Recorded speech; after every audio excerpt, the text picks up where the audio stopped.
Call the meeting of the Comfort Lake Watershed District, a special meeting or the regular meeting for September 8th. It's a little past 6:30. We have a quorum of 3 managers. I think Manager Anderson and Manager Taves is absent at present. So moving on then, I'd like to welcome any of our guests that are here this afternoon. We need to set the meeting agenda. I understand there's 2 changes we want to add to the meeting. One is a discussion of going back to a public meeting routine. So we should probably add that in new business as item E. And then we also have a Sam's Outdoor Heritage Fund application for a grant that we need to discuss and perhaps take some action to provide some additional information for a meeting that Mike's going to have with the Sam's board, I think on September 12th. So we should probably add that. Is that new business or old business, Mike? Probably old business, right? That would be fine. Mm-hmm. Okay, so we have that as 5C. Are there any other changes or additions or corrections to the agenda? Okay, seeing none or hearing none, I'll move to, we need a motion to accept the revised agenda. I'll make that motion. Thank you, Chris. And we need a second. I will second that motion. Thank you, Dave. So then, can we do a roll call then, Bobby? Thank you. Manager Baki, Aye. Manager Lowe, Aye. Manager Smokes. Aye. The motion passes. First item on the agenda is the public hearing, a presentation of the 2023 draft budget, where the public can comment, or if anyone is a guest that wants to make additional comments, we could welcome them to do so. Well, does anybody have any additional comments to make from the public before we get into the agenda? Okay, hearing none, we'll move to the presentation of the draft budget for 2023. The managers, Emily is here to present on the budget, and then we do have another item on the agenda for actually that will be for the board to take action on. So this is just part of the hearing. Go ahead, Emily. Thank you. Okay, thanks, Mike. Mr. President, managers, I've got a few slides here to present the budget. I think a lot of this we've seen before, but so I'll try to go kind of quickly, and feel free to stop and ask questions as we go. So the recommended total budget before you tonight is about 4.9 million. It is what we've been talking about for a while. It's a 20% increase from last year's budget. And it also includes a few changes that occurred as a result of the discussion from the special meeting last week. We had discussed a few changes before, and then last week, the changes it was mainly just shifting $5,000 from land acquisition and management into district-wide AIS ongoing initiatives to account for the potential, kind of to have a little bit more budget there in case we have any new species introductions or unexpected things that might occur. So that total budget for AIS district-wide ongoing initiatives is now $10,000. As far as the revenues, we've talked about these 3 main sources of revenue. Of course, the levy, we had proposed no change from last year. There was an attachment in the board packet that talked about the tax impact. Overall, the median home value in both counties is increasing.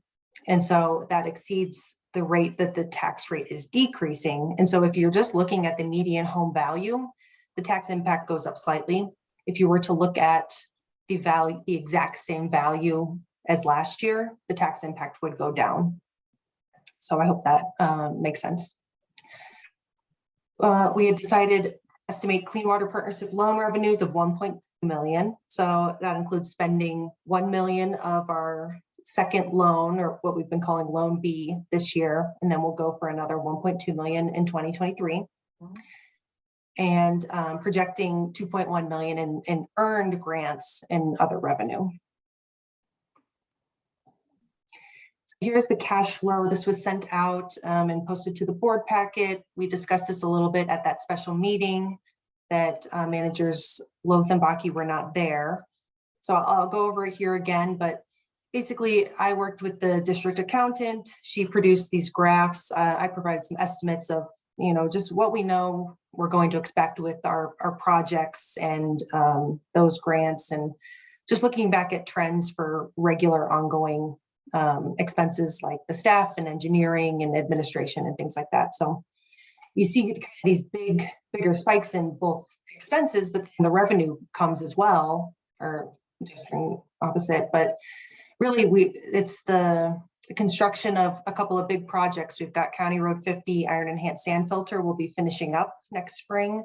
And we've got the Sunrise River Highway 61 wetland enhancement, which we'll be constructing during frozen conditions. So this will be big expenses, but they're tied to those grant revenues. And of course, we'll be using that Clean Water Partnership loan, probably front loading a lot of it to offset those big expenses. And so here is just a graph of the fund balance itself. And again, this is what's available. It doesn't include those dedicated funds of unearned grants that are set aside or permit escrows that are set aside. This is just our kind of working fund balance.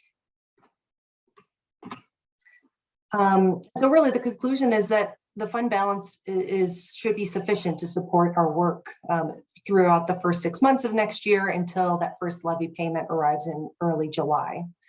And again, owing largely to the grants and the Clean Water Partnership loan really help us to have our ongoing initiatives and everything like that, but also have these big expenditures with the water quality projects. This just kind of broke down a little bit how we did that fund balance projection and what was that starting point. And so just what I want to draw attention to here is that starting point of 1.2 million. Our total assets were 2.5 million. And so if you just tallied up all the money in the bank, so to speak, and so that includes those dedicated funds, that includes, the grants and permit escrows, those get subtracted out. That's 1.3 million. So what you're left with is 1.2. And that's the basis for which we do this whole cash flow projection. And that kind of explains the rest of it. I talked a little bit about the estimated expenses. There's, of course, your staff benefits and wages, engineering costs, estimated administration and program expenses that are aside from staff and engineering. And then, of course, our construction costs, which we can estimate. And then we know that loan A repayment is going to be coming. That'll be $75,000. It's due June 15th. And then just breaking out the revenues a little bit more that we know, we've got these grants. There's also, I failed to mention earlier, the Shields Lake City Park. We have a grant for that. We're doing the shoreline restoration in that city park that's on the east side of the lake there. And then just clarifying as well, that cash flow projection doesn't show any of our 2023 levy payments. Those come in July and then December. And then finally noting about the expenses, that staff budget, it was increased in order to account for 11 FTE as well as regularly scheduled increases. And then that engineering is the monthly average is about 75,000, and that does include our ongoing projects that we're kind of giving updates on regularly, as well as feasibility and field investigations to keep that hopper of projects full. We know what's kind of coming down the line, as well as some programmatic assistance, namely permitting, monitoring, modeling as well. And here's just to kind of give you an idea of the various active projects that we have.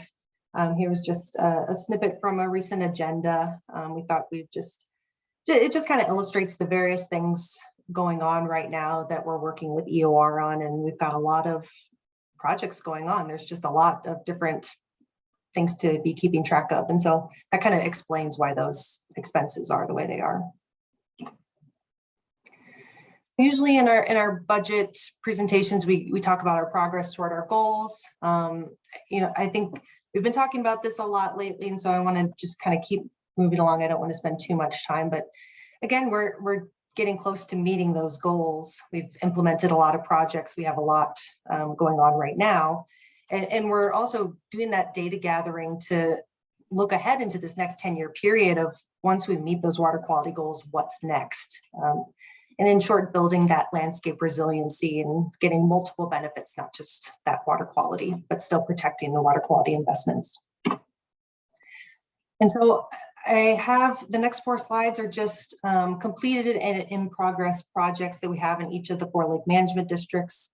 I don't want to necessarily go through each one too lengthy here, but if there's any questions, I can certainly go back. But just kind of illustrating what has been accomplished and what is still in progress to meet those goals. So that's the last slide I have. Are there any questions? I just want to mention, I think this is an excellent presentation, especially the last 4 slides, which shows all the major projects we've done by the management district. And I don't know about you, but I'd like to have some cliff note summaries that can help me get through the year. If people ask questions, this is I think one of the items that I think is worth having copies made and maybe putting in your Cliff Notes notebook for the year, because it kind of covers our whole year coming up. Plus it provides some good history on what we've accomplished in the past. So just as a suggestion, I'm going to request a copy of this, but if any other managers want it, they should probably request a copy also. The other good one is the progress report that we have every year. I mean, you have that from last year, and that shows everything we've done for the last 8 or 10 years. So that's another good thing you should have in your little Cliff Notes notebook, I think. If somebody asks you questions, you can pretty easily find the answer in there. So good job, Emily. And I also want to mention that we have our next review on this is what, December 15th for public comments. Yes, good point. That was not my last slide. This is Okay. Yep, we'll have to make that announcement. I have a question on the slides. If you go back to the map slides that you just had, the project slides.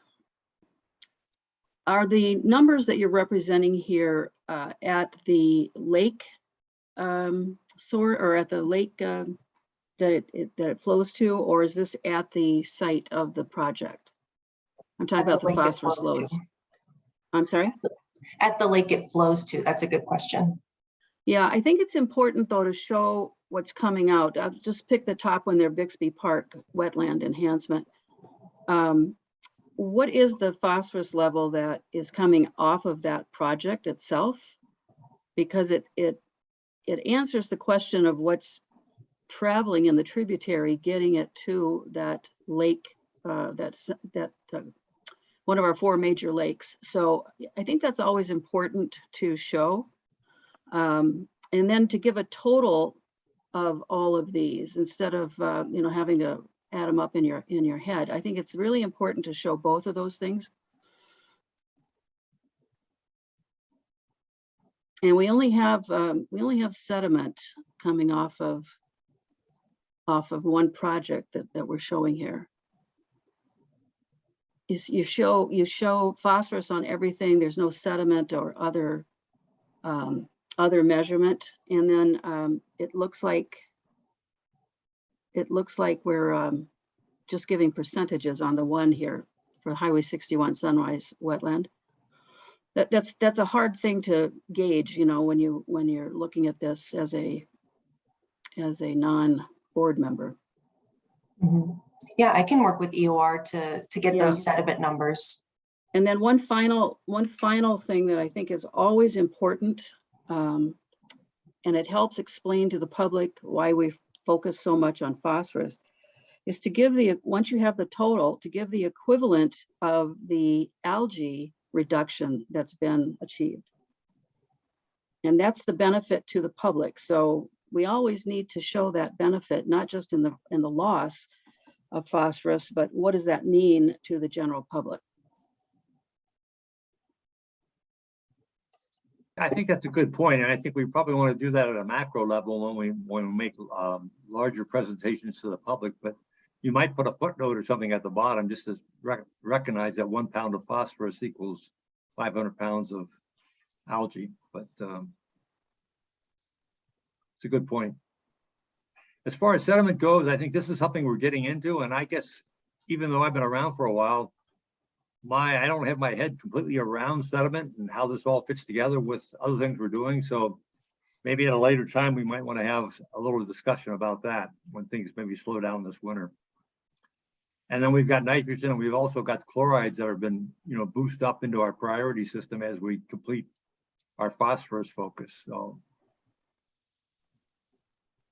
good. Thank you, Manager Anderson. Any other comments or suggestions?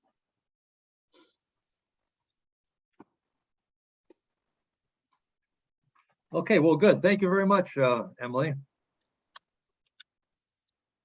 Okay, moving on then. First of all, are there any other public comments from anyone in the audience? If not, I'm going to declare the public hearing closed then, and we're going to move on to the next subject, which is new business. And item A is Little Comfort Lake Gravel Pit CPL grant application. President, managers, just wanted to go over this particular project and get a motion from the board. If you're in agreement or concurrence to proceed with the grant application. So we've been trying to work through a pretty complex drainage system in the Little Comfort area there off of Heath Avenue.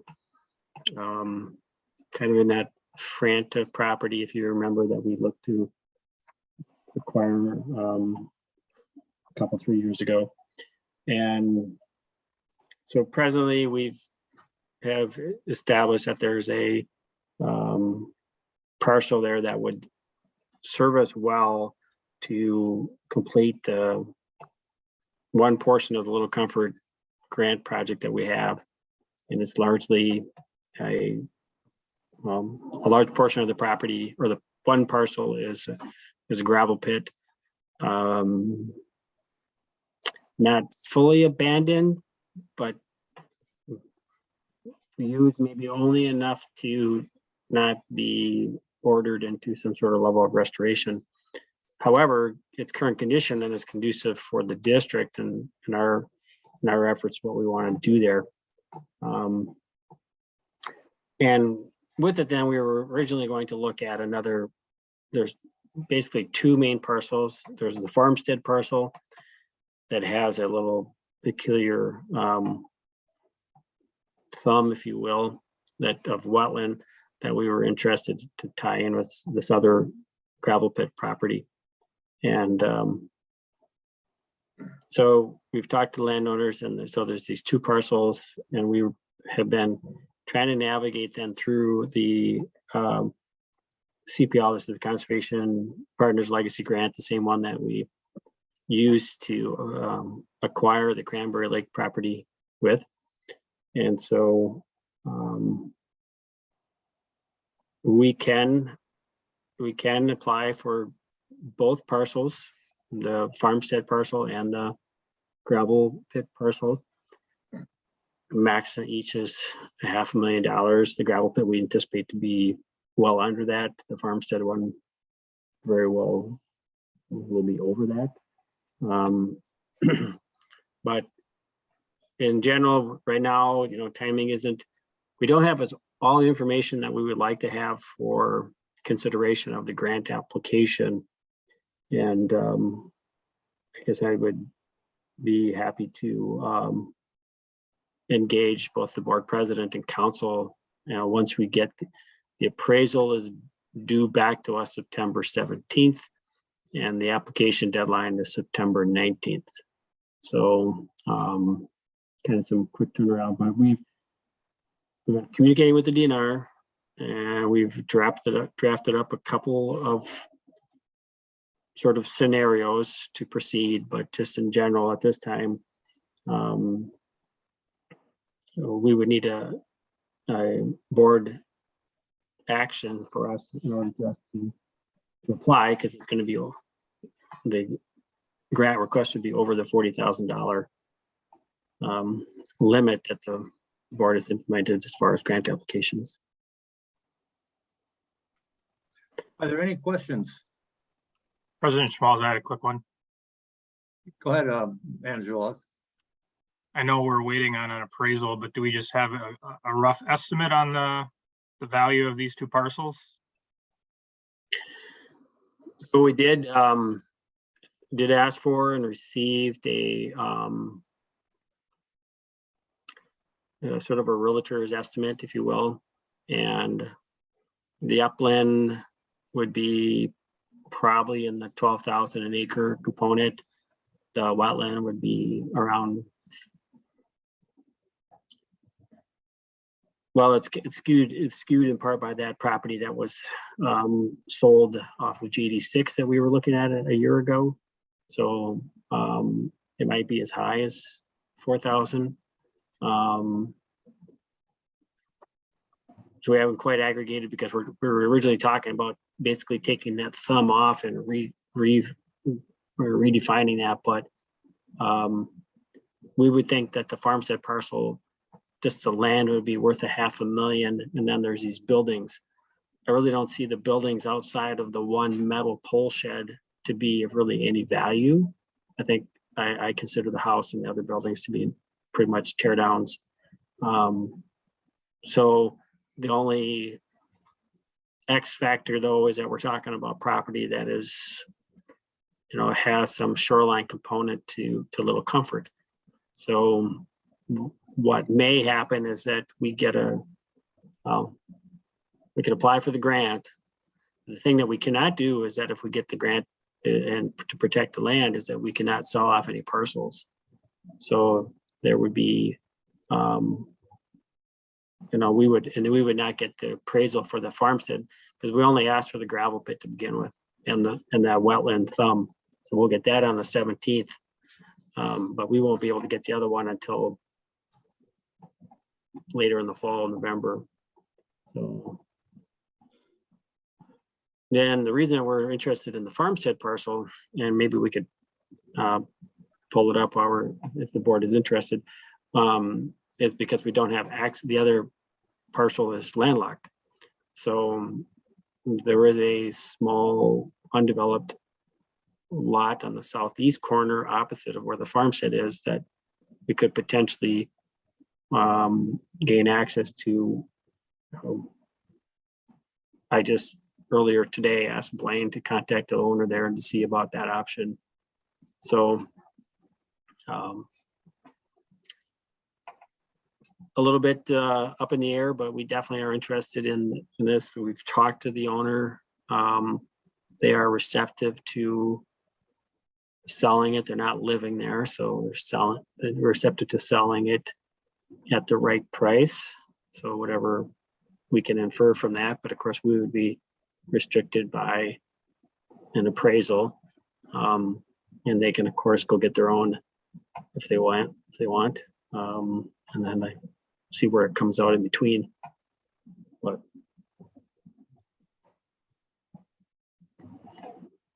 Okay, any other questions or comments? Manager Schmaltz, Manager Baki. Yes, go ahead, Manager Baki. Do we have a map of this property? I'm trying to get a picture of where it's located. yes,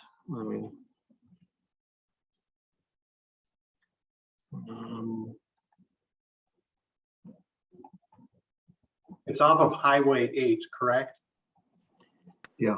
correct, and off of that, like Heath Avenue there on the south side of Little Comfort. So Bobby, are you driving the bus here? Can you, or Emily is okay? I'll go, I have my screen sharing, and here it is. This one here, and then the smaller one inside of it. Yeah, thank you. And where's Highway 8? Okay, I see it now. Mhm.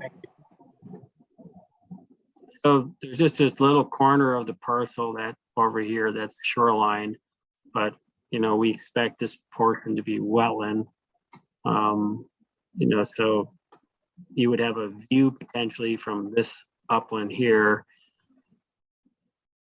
when the leaves are off, I guess.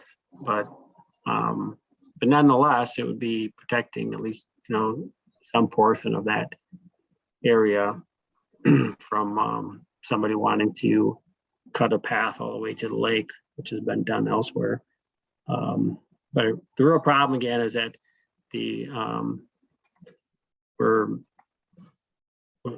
access is through the, you know, down this driveway here and then around the building. So if you can see that down to, here's the gravel pit area there.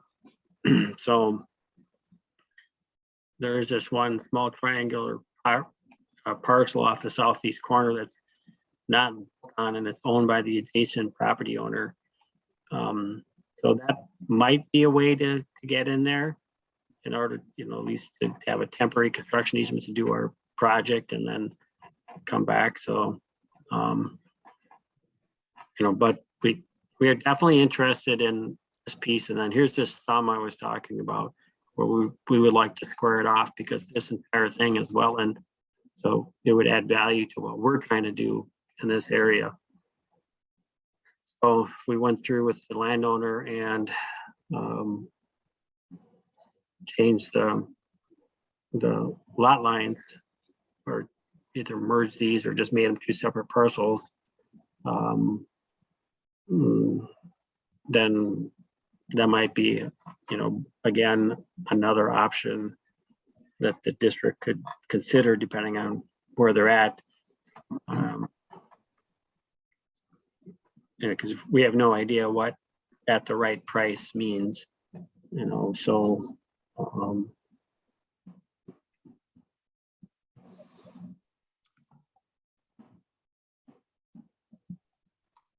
Manager Baki, does that answer your question?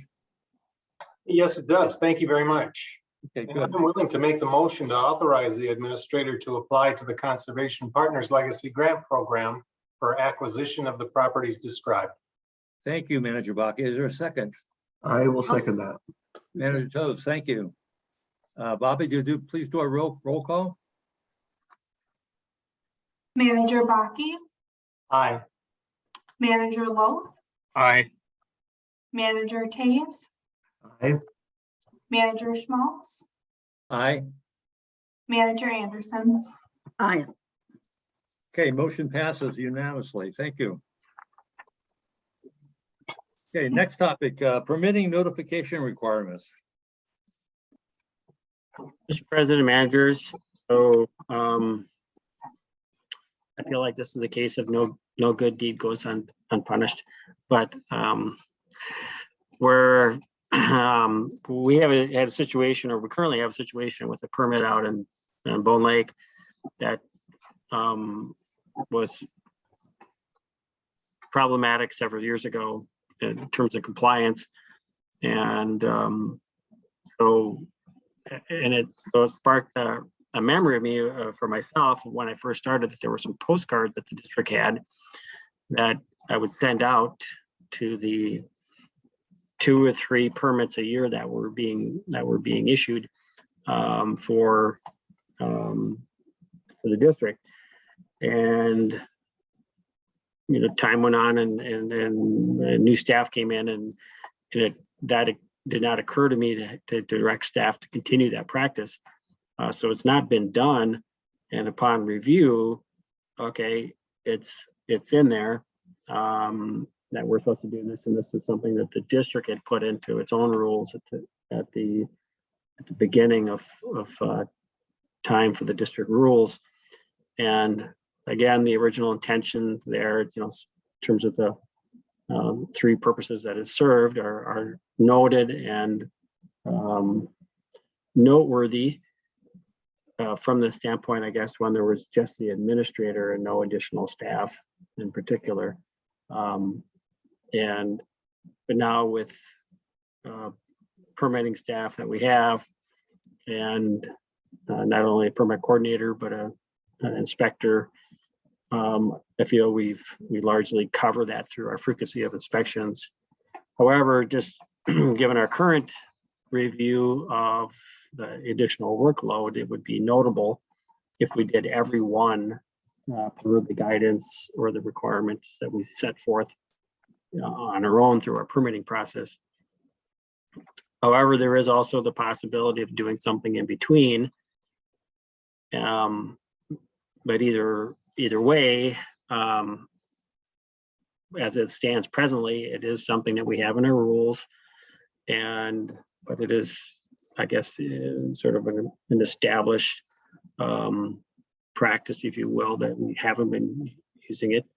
So the board could find that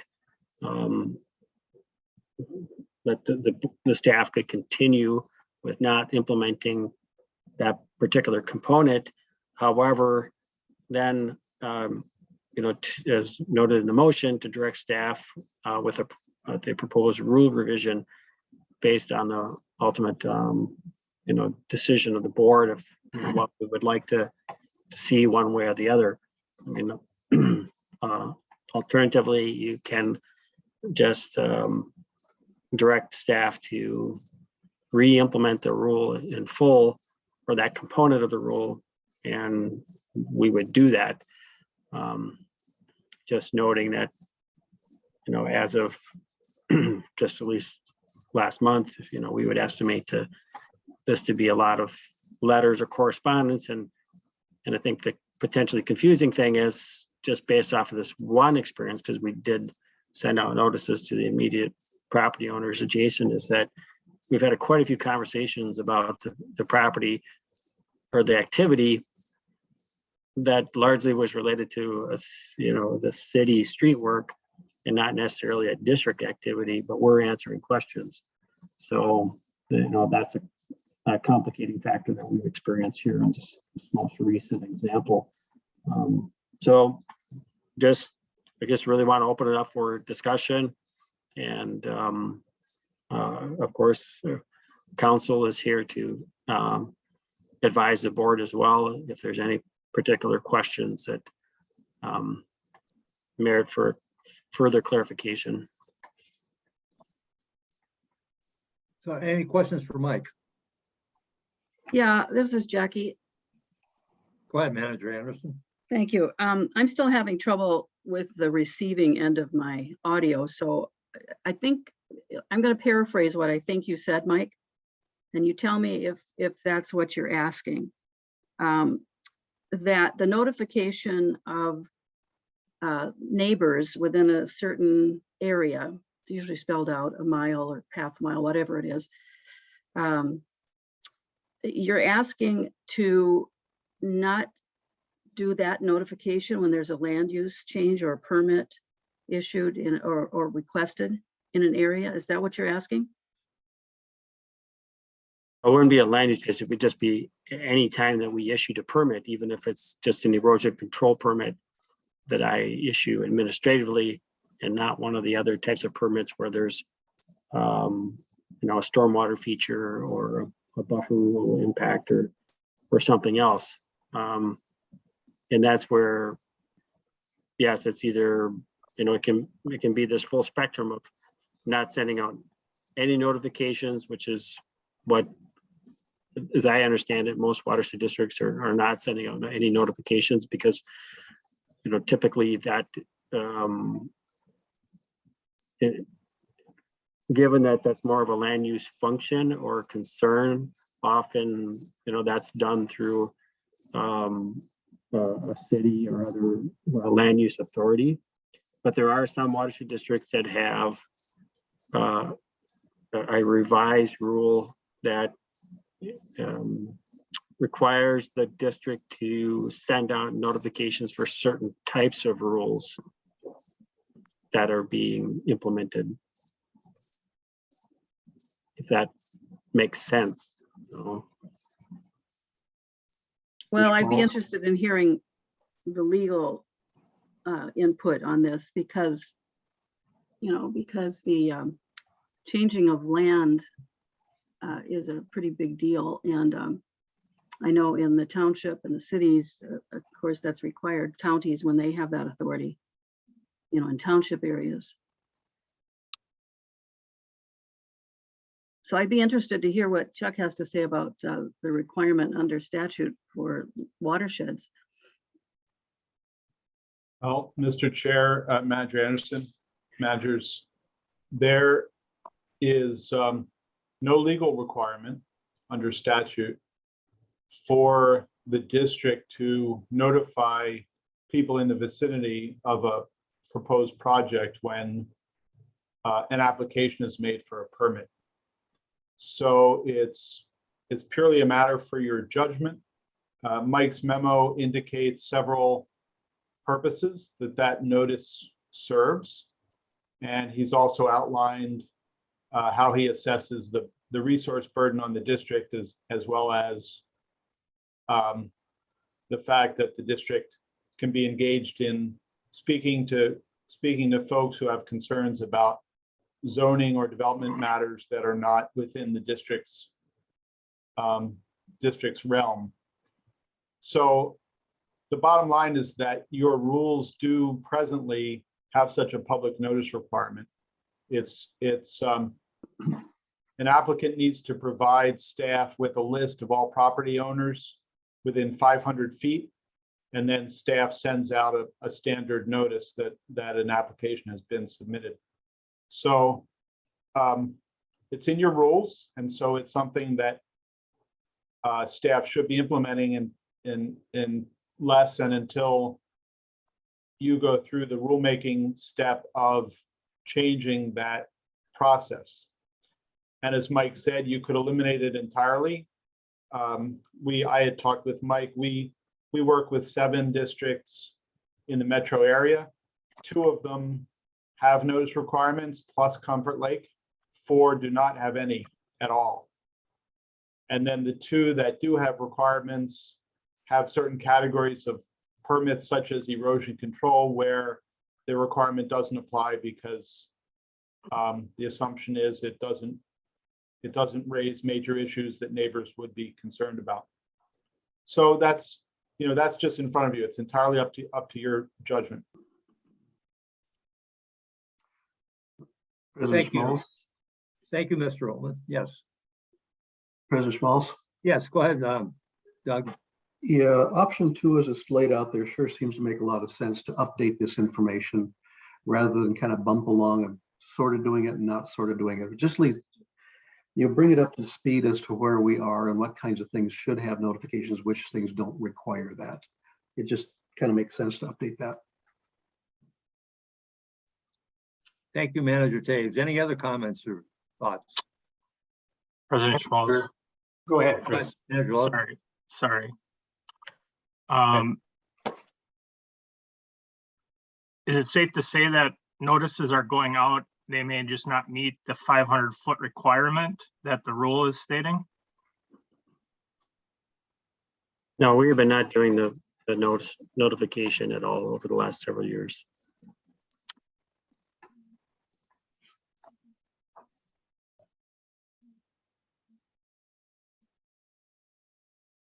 Manager Schmaltz. Go ahead, Manager Baki. I like this rule that Mike has outlined the 3 purposes and that it lets neighbors know what's going on and maintains good district relations with them. I think that is a critical piece of this rule. I know Mr. Kinney has also indicated that it puts, to implement this fully, it would put a burden on staff.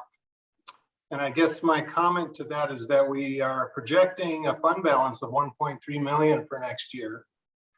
And it wouldn't take much to hire a part-time person to be in charge of sending out these notices and letting people know what's going on. I think it's something that needs to be considered fully rather than backing away from it. President Thank you, Manager Schmaltz. Baki. Any other comments or thoughts? Yeah, this Or any is, reaction to the comments made? yes, President Schmaltz, this is Manager Loth again. Yes, go ahead, Manager Lowe. I also agree with what Manager Baki shared. if it makes sense to have a little bit more discretion on what permits would benefit from a notification, but I think anytime that the district can make a connection with a resident, even if it's something fairly straightforward, I think that just supports the PR interests that the watershed has started looking into to just get a little bit more awareness out there with what that the district exists and the things that we are involved with. So I would propose that we take a look at modifying the rule that serves both a practical function and then also gives us a chance to make connections within the community. Thank you, Manager Lewis. I have a question as a manager here. Mike, to what extent does the city send out notifications? Aren't they involved in all of these also? And perhaps maybe additional ones that we're not involved in? Well, they all vary based on their own ordinances, you know, what they're going to require. And, but normally not in the same format. But as Manager Anderson noted, yes, you know, it's going to be, if they do have something, it would be defined, and we can try to pull together maybe a more comprehensive list of what other communities are actually doing in this regard. And then, you know, bring something back for further discussion, and either, you know, for a final decision on whether proceed with a rule change or just full implementation. There are some additional questions I have about, you know, well, what if the applicant didn't want to submit a certified list of residents, and how would they normally obtain that? Not that it's something that's insurmountable at all, but we would need to work Yeah, through I'm some just- guidance for applicants too. I'm kind of curious on how many the city sends out versus us, because you had mentioned when we were sending them out, most of the questions that came back were zoning questions and use locations of questions, which means that why are they calling us if the city also sent out a notice on them? Or are we the only ones sending out notices? Well, I if think we send out notices on every permit, there would be plenty of situations that say single family homes they would not receive. I mean, I think typically what was brought up before is like if there's a land use change, a splitting, or redefinition of a land use going from residential to commercial or something like that, those normally require a notification process to the neighbors. Yeah, it'd be interesting to look at how that overlap, how the responsibilities overlap, because my thinking would be to let the city send out everything if it covers most of it. And then if they come back with a water question, then the city would contact us, much like if they came back with a zoning question to us or a use question, we'd give it to the city. So why both send stuff out if there's a big overlap there? But I think we need to know to what extent is there an overlap or no overlap? That would be one question I think we'd want to look at. But just speaking as a manager, not as president, I think that we've not been doing this for 3 years, and we haven't had any issues, and we haven't had the city contact us to follow up on any of their issues from water quality aspect. So to me, it sounds like here's a good example of an LGU that's got something in place that could take a lot of resources that isn't required from a functionality aspect. So that maybe we should get rid of it and not continue to use it if we don't need it. But I think we need to get some additional information, as Manager Bakke suggested, and so forth, to see what degree of overlap there is, and maybe can we just go with the city doing it is what I would like to see happen. But we're probably not going to make it this. Yes, go ahead, Manager Lewis. Sorry, I didn't mean to interrupt you. I thought you were done. Go No, ahead. I am finished. Yes. Just a quick thought. I mean, I don't think a problem has arose from not following the rule, but there could still be some soft benefits from implementing a version that makes sense from a practicality standpoint.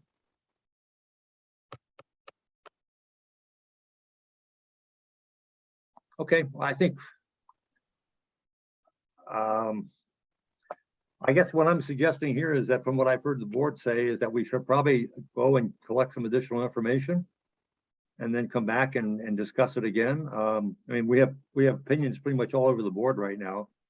You know, I'm concerned about the overlap and whether there's an overlap or not, and can we economize and get rid of both of the announcements we have to send.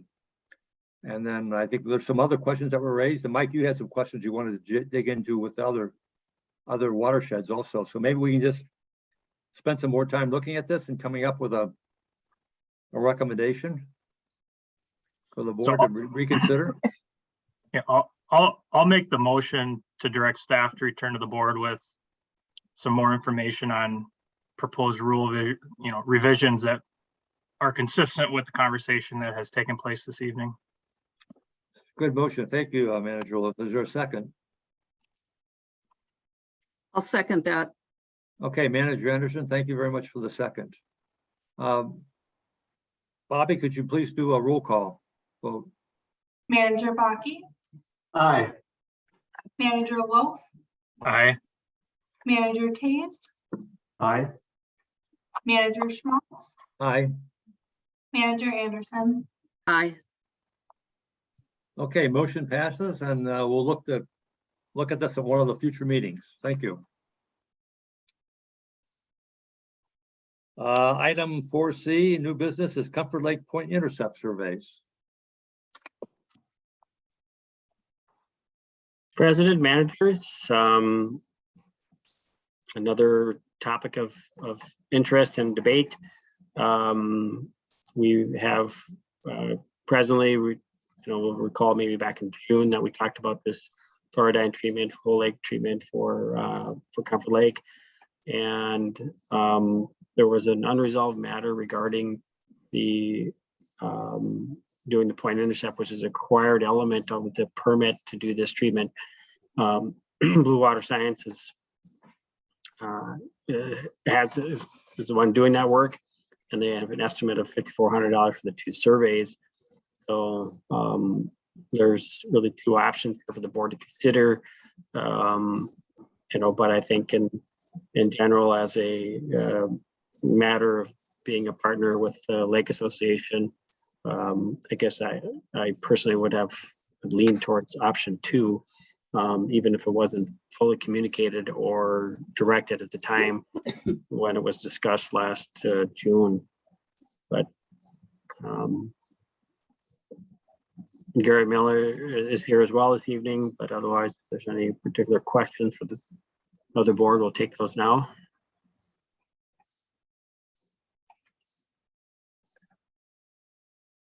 So what does option 2 actually recommend, Mike, in terms of spending? Whether we would fund this, we would need to do a fund transfer to do this because we don't have it in the budget. And that we would propose that we would take it from the community grant program and put it to the Comfort Lake Point intercept survey line item. So. Okay, any comments on that or thoughts? Okay, I do have a comment. Again, speaking as a manager, not as president. It seems to me that we had to do 2 point intercept surveys because of the treatment that was done. Had we done our normal 5-year survey, it would have only been 1. Is that correct, Mike? Correct. Okay, so maybe one thing we should consider, the board should consider, is the fact is that maybe we would pay for the one that we would normally have done, which was not scheduled until later on, 2027, but pay for that one, but have that fulfill the 2027 requirement and then start the 5-year clock going over again from this year going forward, and then have the Lake Association cover the other $2,700 point intercept survey. Because this was actually a treatment that was done, unless we feel that this would qualify for a grant. Is that what you're suggesting, Mike? No, If we had a grant program, would this have qualified? Probably would have, huh? Oh, well, yes, I guess that's what I'm inferring. Yes, our own grant program, yes. I just want to say something if I could here.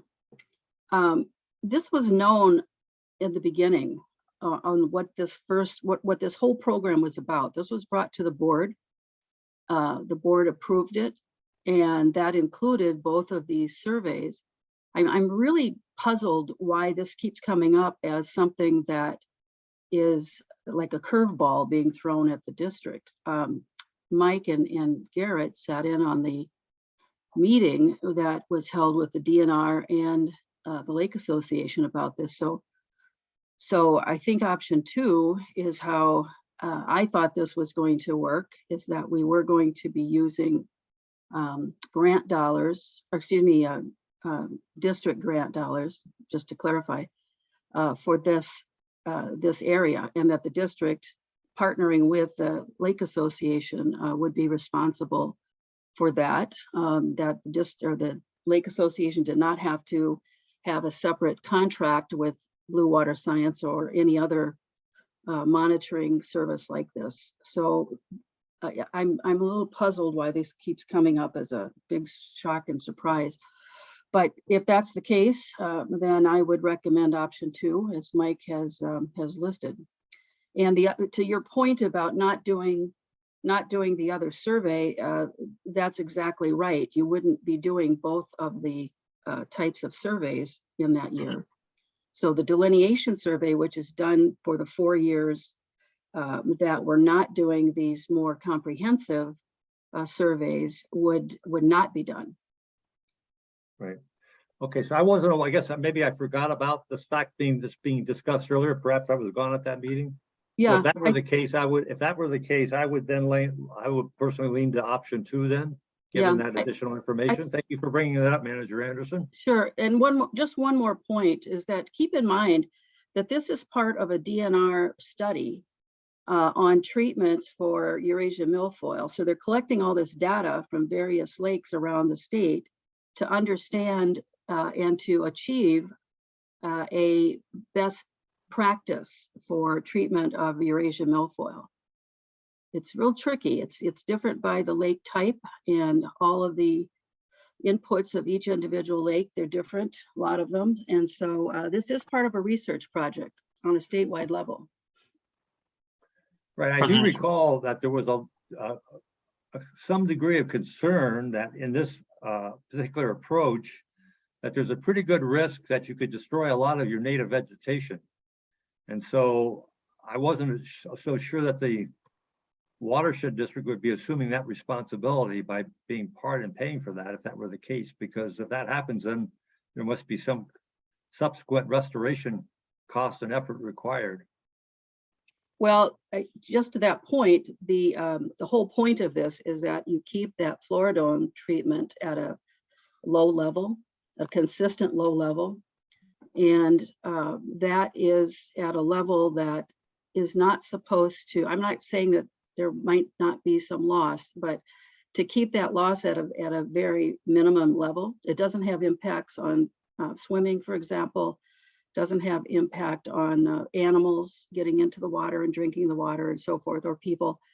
So it's that consistency across the summer months that is, I think, being tested and in different types of lakes to see what impact it might have. I do have to say that we have not seen any substantial amounts of Eurasian water milfoil this year. And I think we got lucky because the district, or excuse me, the Lake Association did the all lake treatment last year, and it was a drought year. And my theory is that the treatment, the chemical, was able to reach the root structure of these plants more readily because of the lower water levels. And, you know, we're still not out of the drought. It's not as bad as it's been, but we were able to keep the treatment protocol at the lowest level of treatment. So that kept the price down at the lowest level possible. But I think, again, having that chemical actually reach the root structure easier has been helping. Even though the water is higher this year than last year, it's not fully up to normal levels. So if that's I just a recall- little aside. Mhm. Yeah, if I recall, some of this is coming back to me now.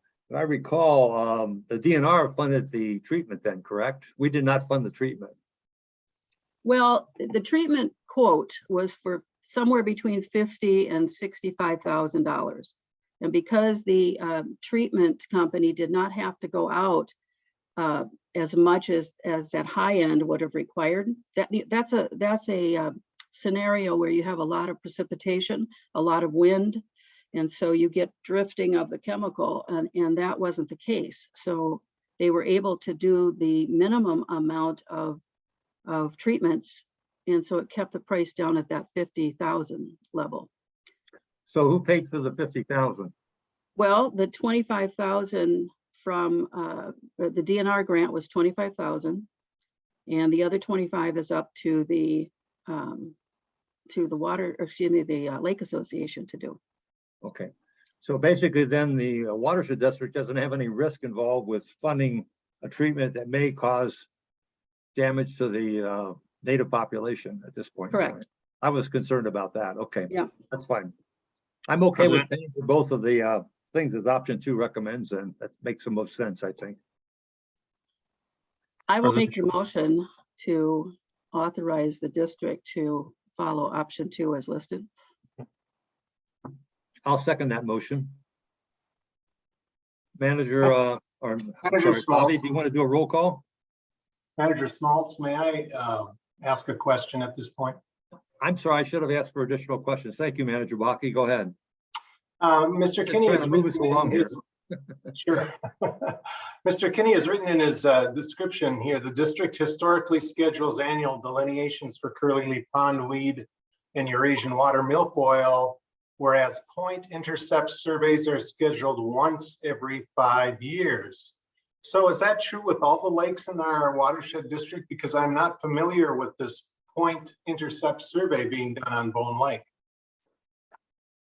Yes, that's correct. And we can, let me see if I can grab a link off our website. And so Blue Water Science conducts these surveys major- at a cost of about $2,700. Is that correct? Right. The major requirement for this is because the DNR insists that if you're doing any type of herbicide treatment on a lake, that you need to monitor what is happening with the native population. So that's why it's required every 5 years. I don't believe if you have, if you're not using herbicides, you probably don't have to do that, but I could be wrong on that. But I think that was if I remember correctly from the Lake Association days, that we were required to do point intercepts once we moved from harvesting to herbicide treatment for curly leaf pondweed. Thank you, Garrett, for that clarification. He just typed in a memo that it was done in 2018 on Bone Lake. So I'm a little confused as to what this survey is. I was assuming it's a survey done of residents around the lake. No, it's something No. else. It's a population of it looks at what species are in the lake and what the population percentages are.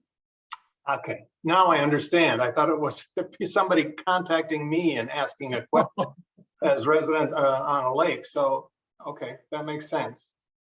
Yeah, it's a comprehensive survey of the aquatic plants in the lake. And so, I mean, and staff could do, I think, these as well. But again, it's all, at some point, we just need to hire out certain tasks. And this is one that the district has done for years with Steve McComas. So Garrett, I think you were going to say something too. Maybe you're not. President Schmalz, this is Manager Loth. I had a question. Yes, go ahead, Manager Loth. I'm not exactly clear. There seems to be some disconnect between what was discussed prior to the DNR approving this treatment. From what I'm reading, wouldn't it make sense to have the district be responsible for the one survey that it would normally do in 2024 and not be responsible for both of them, given that it wasn't budgeted? I can answer that question. I think historically, we've actually, for example, on Forest Lake, the district, we pay for the treatment on Forest Lake, but the before and after testing for the impacts, and that is paid by the watershed district to maintain control. So I see the same rationale pertaining to here. We have a new experimental program that was being discussed, as Manager Anderson pointed out. While we weren't involved in paying for the treatment because of some risk concerns, and because perhaps we didn't have to pay for it, there was money available, we still would pay for the before and after testing to make sure we know what's happening on the lake and maintain control of that situation. And the DNR would also require that too, I'm sure. So that's my thinking on it, but Mike, what are you? Right, it is required, Mr. President and managers, so that's why it's being done. And if you looked at that, open that link, and you would see then that, you know, it's a very detailed survey. It's literally you're going point by point around, hence the name Point Intercept Survey, and you're assessing before the treatment what the extent of the native and invasive plant community is, and then you're coming in afterwards and doing the same assessment at the same locations. So, you know, I think you know, it's reasonable for the district to be involved in this regard, to have some level of oversight in this activity, if nothing else, just through the scientific assessment process. And then, you know, maybe it would be such that, you know, if we had staff capacity, that maybe, you know, staff could do, you know, follow the same track and do a little more frequent activity. And actually, the other thing is that we could petition MACERC to potentially come out and do some research also, like, okay, what are the results now, you know, of this treatment long term? I mean, are we seeing any actual control? I don't know the extent of the research that was being done by the DNR. I mean, I knew they gave the permit. I guess I haven't seen anything on the actual research side of it, but I'd be very interested in seeing the district be involved with that. It's just kind of like other things. You know, on Forest Lake presently, we're trying to give the Lake Association the tools to do the plant survey work with the CIU biobase. And that's going to be to establish a before condition before the district does the alum treatment. So, and then we can come back afterwards and do some comparisons. So this really is, again, about, you know, collaborative efforts with the lake associations. And so while it's out of the norm and out of sequence, I think that given all the factors, the main reason we're just bringing it back is that we just didn't have them. There was no clear direction or motion by the board to spend money, and we don't have it in the budget. So we needed to, you know, I mean, staff can't wave a magic wand and just say, okay, we're going to pay for it. You know, it's got to come back to the board for that final approval. So. But the Point Intercept surveys that's done every 5 years is just a single survey, right? It's not a before and after. It's one survey every 5 years, correct? Correct. Just to give, you know, it's another data point or sets of data really about, you know, the health and condition of the lake. And, you know, are we seeing either an increase or decrease in the aquatic plant community, both in terms of volume or as well as the number of, you know, species. So very, you know, important information, but not necessarily something that we feel, at least presently, that's needed on a frequency any more than once every 5 years. So, I mean, sure, maybe we could see some value in increasing it a little further, but right now it's been fine. Manager Schmaltz, Manager Baki. Yes, go ahead, Manager Baki. I stand corrected. On August 2nd of 2018, I rode along with Steve McComas when he did a point survey. And by looking at the pictures on our screen, I can see that I know, I was with him because he used the rake. And he simply reaches down into the lake and scratches along the bottom and pulls up some weeds and determines what's there. And then he indicates at that point what he found. And that's the way the point survey is conducted. Am I correct about that? Yes. Mhm. And I mean, that- he then does- he's charging us $2,700 to do that survey. Right, he uses the same method for curly pondweed, so, so it could have also been that, but depending on the time of the year, that's normally done in the springtime, but yes, the point intercept survey is far more detailed. He's really looking at cataloging all the different plants that he is seeing at every node that he's stopping at. So, Manager Schmalz. Go ahead, Jackie, Manager Anderson. Chairman, yes. Well, I just wanted to say that, and these charts and this report helps. It is a much more finite survey. And so you're not just looking for aquatic invasive species, but you're noting also the other plant materials that are there, the natives. And so the after report, after the treatment report, is exactly like what we do with our projects on effectiveness monitoring. That's what it's all about. And the fact that we had this data bank of these point intercept surveys, going back at least 10 years is very important. And with any study, you have to have some type of a basis, to go from. And that's what the DNR looks for as well. And so because we have been doing these historically, just even on that 5-year basis, it gives us a background point to start from. And the DNR has, been following Comfort Lake for some time, since when the district was started, because of the controversies that were occurring at that time, and why the Comfort Lake Forest Lake District was started. So it helped us actually be put in this position where we could have this type of intensive study, or be part of this type of intensive study. So that was a good thing. And so the question here is that rather than doing delineation surveys in these years, I forget what year we were scheduled to do this, that we would do these two with this survey, or excuse me, with this study, so that we had the before condition, and now the second one would be the after condition. How well did it work? Where was it before the study started, and then where is it after this year of full treatment, full summer treatment occurred? So I just wanted to put that into perspective as well. The other thing is that a budget is never finite. You do the best you can when you're doing a budget, just like we're going through now. But there are things that change.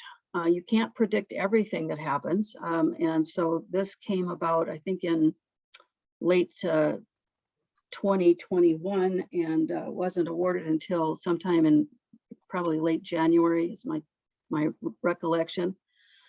And so we get notification of the award, and then you're looking to see, how can you accomplish this? Can we go ahead and accept this? And that's when the discussion started about having the district help with just changing the focus of our studies from the delineation. I'm going to call them drive-bys because they go pretty quickly around the lake and pull up matter with the rake and that kind of thing. But the point intercept, they're really spending time in each of those areas that are listed, and doing a detailed look at the aquatic plant growth and so on. So, and then identifying AIS at the same time. So this is a much more finite way to do this, and it helps the DNR, like I said before, to know that we have this history of identifying where we had AIS and where we had plant growth. So it's the right thing to do. The question is the district going to use one of the tools that they have, which is to take money that hasn't been utilized in one area of the budget and transfer it to this area. That's not uncommon. We have a process for that, and option 2 is delineating. Okay, we that have a motion on the floor right now to follow option 2, which would be paying for both surveys, and then obviously having to transfer some money over to pay for the half that's not covered. So are there any other comments or questions before we take a vote? Okay, hearing none. Bobby, could you do the roll call vote, please? Manager Baki, I will abstain. Manager Loth, Nay. Manager Taves, Aye. Manager Schmaltz, Aye. Manager Anderson. Aye. Okay, motion passes then. So the district will pay, and then I guess do we have to come back with a proposal of where the money's being taken from, or can we just allow staff to make that decision and just report back to us? Mr. Holtman? Mr. Chair, I believe the memo with the recommended action specifies the funds involved Okay. in the transfer. Okay, I'm sorry, I missed that. That's fine, then we're all set. Thank you very much. Okay, that takes care of item 4C. Then the next one is 4D, which is the 2022 mid-season monitoring update. I guess that's going to be Garrett. Mr. President, managers, we have EUR here this Okay. evening, both Cecilio and Jim Almendinger, along with Rosie Russell. So I don't know, Cecilia, if you want to start it off. I know we have a PowerPoint as well, and so I don't know who's going to, Bobby, if you could pull that up. And Now, if I could take control on or the you're screen. going to take control of it. Okay, thank you. Yeah.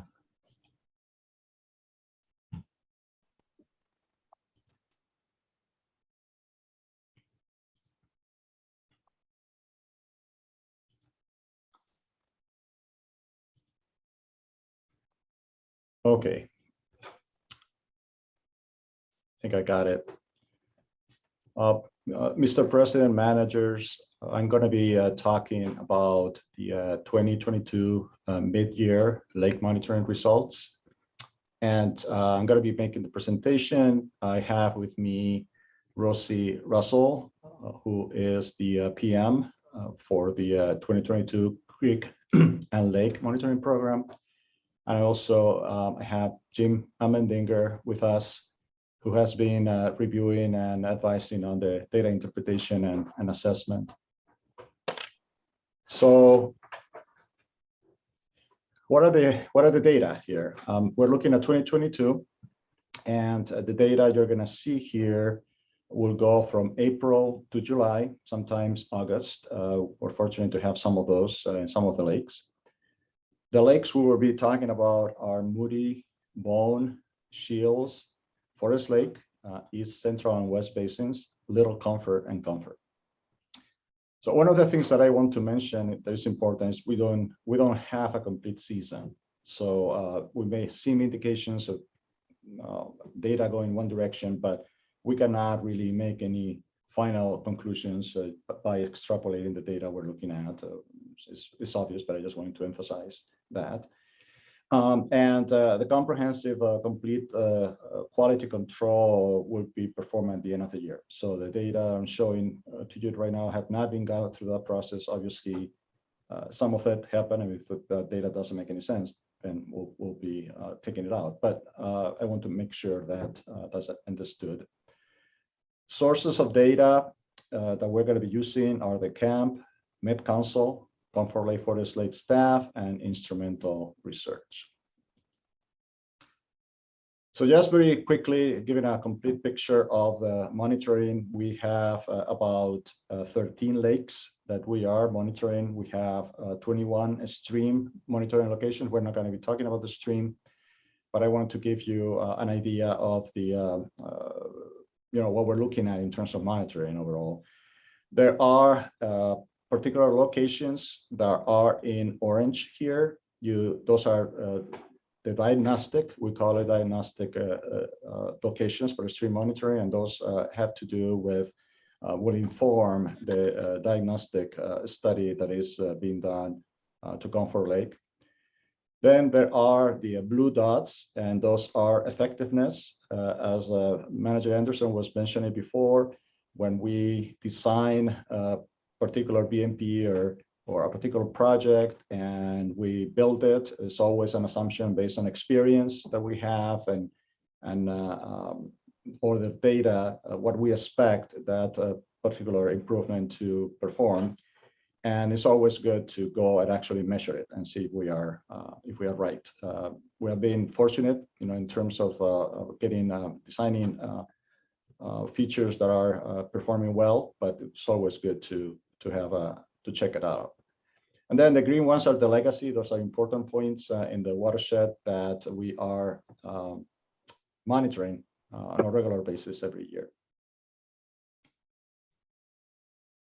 So I wanted to talk maybe a little bit about our preliminary findings. These are obviously preliminary, and they're a big picture. There are 4 of them. The first one is that 2022 data collected so far is very similar to 2021. 2022 is a slightly wetter year than it was 2021, but still, pretty similar in terms of precipitation. The alum treatment in Shields Lake that it was performed in the fall of 2020 has greatly reduced the total phosphorus in 2021, and the data that we have for 2022 shows the same pattern. So that's encouraging and illustrates that alum and other practices are working. Also, the 2022 data so far for Forest Lake, center and west basins supports the recommendation of only performing alum treatment in the Central Bay. It's good to, when we make that recommendation a while ago to the board and eliminate a significant amount of cost of doing 2 basins, we recommended one. That data has not been analyzed, but the data that are being analyzed today, it goes in that direction. That was a good decision. And also, finally, the Little Comfort Lake 2021 and 2022 preliminary data suggests that alum treatment may not be needed. This is just a preliminary finding in terms of the total data 2021 and partial 2022, but I'll explain a little bit more about it later on. So we'll go lake by lake, and I want to, are you able to see my cursor, my arrow here? Yes. Okay, good. So I want to explain this a little bit because we're going to be using this graphic many times. So what you see in here, there are 3 graphics. The first one on the top is the total phosphorus, and you have the time of the year, the months at the bottom. So it's the total phosphorus graphic, the chlorophyll A graphic, and the Secchi disk depth graphic. And the dotted red line in here represents the state standard. The black line in here represents the 10-year average. That's every month we have a number for particular parameter. So we're looking at 2012 to 2021 and come up with a weighted average for every month. So the black line really is a representation of how well that lake has been doing for the last 10 years. And then we have the blue line, solid line, that represents 2021 data. And we have the magenta line here that represents 2022 data. So it's obviously we don't have all of it. It just goes to June or to July or August. We thought it was important to include the previous year, but also include the 10-year average, because anything really any data that we have in 2021 and 2022 that is below the 10-year average and is below the state standard, obviously is good. So if we are below the 10-year average, what that means is that we are improving ourselves. I mean, we compared a particular year with the average of the previous 10 years. If it is below, we're doing better. So that's important to know, put it in perspective. So I guess what we're learning in Moody Lake is that the 2021 and 2022 data are very similar, except for the Secchi disk, which is different and is higher. The 2022 lower Secchi disk could be due to inorganic, we think, total suspended solids, and or what is called a water tannins, which is organic material that forms when the water goes through materials like peat moss and others. Also, the 2022 numbers for the three parameters, chlorophyll A, phosphorus, and Secchi disk are mostly below the 10-year average, which is good, as I was mentioned before, and around the state standard. And also, I wanted to mention that in my having been involved with this lake and other lakes for a while, I mean, there's definitely, in my mind, has been a significant progress from where the lake was 5-10 years ago to now, and it appears that 2022 data goes in the same direction. Bone Lake, again, the conclusions are, or findings are, that 2021 and 2022 are very similar in terms of total phosphorus. You can see the lines, the blue line and the dotted magenta line overlapping. The total phosphorus in 2022 is below the state standard and mostly below the 10-year average curve, which is shown in here. Also, the 2022 Secchi disk is mostly below the state standard and below the 10-year average. It's a good thing to see.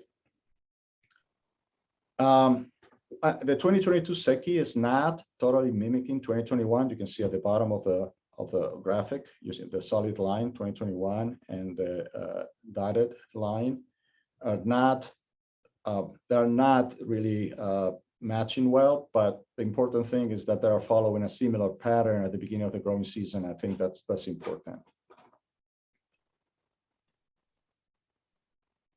So here we're going to Shields Lake. We add in here a different and another line, which is the green line that you see in here. This represents the orthophosphate, and that is the dissolved phosphorus that typically is found at the bottom of the lake. And again, the solid green is 2021. The dotted green is 2022. It's difficult to see in here because they are overlapped. But and the scale for that is on the right-hand side in here. You have the orthophosphate that pertains or applies only to the green lines in here. So the Shields Lake alum treatment was done was done twice, but the last one was done in the fall of 2020. And you can see that for 2021 and 2022, the orthophosphate, which is, as I said, dissolved phosphorus at the bottom, is very low and almost identical. You can see this line is just barely above zero. And that's what you can expect when you do alum treatment. So that's a good response, both in 2021 and 2022. Interesting thing with Shields Lake is that when we went to compute the total, the 10-year average for total phosphorus, you can see this black line in here. It was off the charts. We couldn't really include it in the scale that we had created for the graphics. So this was totally, off the scale. But right now, you look at it, it's below state standard. So that's definitely a significant improvement in just one year or two. Chlorophyll A is significantly lower than the state standards for 2021, and the pattern appears to be repeated in 2022. Secchi in 2021, right after the treatment, you're seeing here, it's just a tremendous response. It goes from very little visibility to the end of the end of June. You have about 16 feet. That's unheard of, especially for a shallow lake. But that's the result of alum treatment that happened the previous fall. But if you look at the magenta dotted line in here, this is more, which is the 22 data. This is more what you may expect in the long run after treatment. I think overall, the take-home message here is the alum treatment and other practices appear to be working and making a difference. Obviously, there's the reuse projects and other projects in the upper watershed that are making a difference too, but alum is probably the main factor. So we go into Forest Lake East, and in this case, the 2021 and 2022 values are very close for total phosphorus and chlorophyll A. The values are different. 21 and 22 are different for Secchi Disk, but they are following the same trend at the beginning of the growing season. This is what you're seeing here. That's pretty separate at the before the growing season, at the beginning of growing season, start kind of following the same pattern. An important thing is that all three parameters in 2021 are below the state standards in the first part of the year and above the state standard after July. So you can see that phosphorus, goes below standard and then goes up here. Chlorophyll A is below the standard, goes up in here. Secchi Disk, it's goes up, it's not as marked as the previous one, but it's kind of an interesting trend in here. And like to see if that trend is maintained in 2022. It would be interesting to see. Similar, higher or similar spike in total phosphorus in here that we see. At the end of 2022 season may suggest that the lake turnover that happens in fall may have a bigger impact than anticipated. And that's going to give us maybe a little bit of food for thought in terms of if we need to potentially consider the East Basin for future alum treatment, but we have to see on that. Forest Lake Center, we have again the dotted green line and solid line in here representing orthophosphorus at the bottom. We can see that the 2022 orthophosphorus spikes has the same pattern that 2021, but it spikes earlier and higher. So it will be interesting to see how high that gets and how the phosphorus response, phosphorus at the surface response is following. So this pattern, really, if the pattern continues more than or after August or September, that will reinforce the recommendation of prioritizing treatment at the center basin. If you see that there is an increase in the total phosphorus in here, there's an increase in total phosphorus and total chlorophyll A in here, there's a little bit of a bump in Secchi Disk. If we have the same pattern with the orthophosphorus being as high or higher, then we are going to have to potentially, the findings will be realized, and it will be just reinforcing the fact that that's what we need to do, alum treatment in the center basin, but potentially at a higher level, depending on the result 2022. I have to apologize, it's been a long day so far. Then regarding Forest Lake West is good. I mean, Forest Lake West has always been a good quality overall lake. 2021 and 2022 mimic each other very well for all three parameters. All three parameters are consistently at or below the state standard and 10-year average. It's also important to verify that the trends are maintained for the rest of 2022. It looks encouraging right now, but things could change, so we'll keep an eye on it. So Little Comfort Lake. In this particular case, we have all three parameters in 2022 are at or below a state standard, which is good. The orthophosphorus in 2021 and 2022 are very similar. You can see here that is the 2021 trend, and the dotted line here, it follows the same trend and it all goes in the same pace. So it's kind of different from Forest Lake Central Basin, but it's following the pattern very well. So the important thing to consider here is that a significant increase in orthophosphorus at the bottom of the lake, you can see this trend in 2021, didn't really translate an increase in phosphorus at the surface of the lake. So that didn't really translate either into increasing chlorophyll A or significantly increase or decrease the secondary depth. So that's point in the direction of internal loading not being a big factor in water quality, which is something that obviously we are considering looking at right now as we look at the Little Comfort report. And it is very important, underlying that, to see that the complete, what the complete 2022 data tells us, and see how much mimics the 2021 data. So one thing that we did for Little Comfort, which I think is a good call, was to, we didn't only look at the hypolimnium, which is the lowest strata, the lowest section of the lake, but we look at the metalimnium and epilimnium, and look at orthophosphate in both, and hypolimnium and metalimnium, which is the, as I said, the layer, the following layer after the epilimnium. So we look at orthophosphate, and you can see in May we have a measure of 12 micrograms per liter. We have in June, we have 39 micrograms per liter. July goes up significantly, and an order of magnitude more than an order of magnitude and the first reading. So it goes up pretty quickly. So we're measuring that at the lower level of the lake.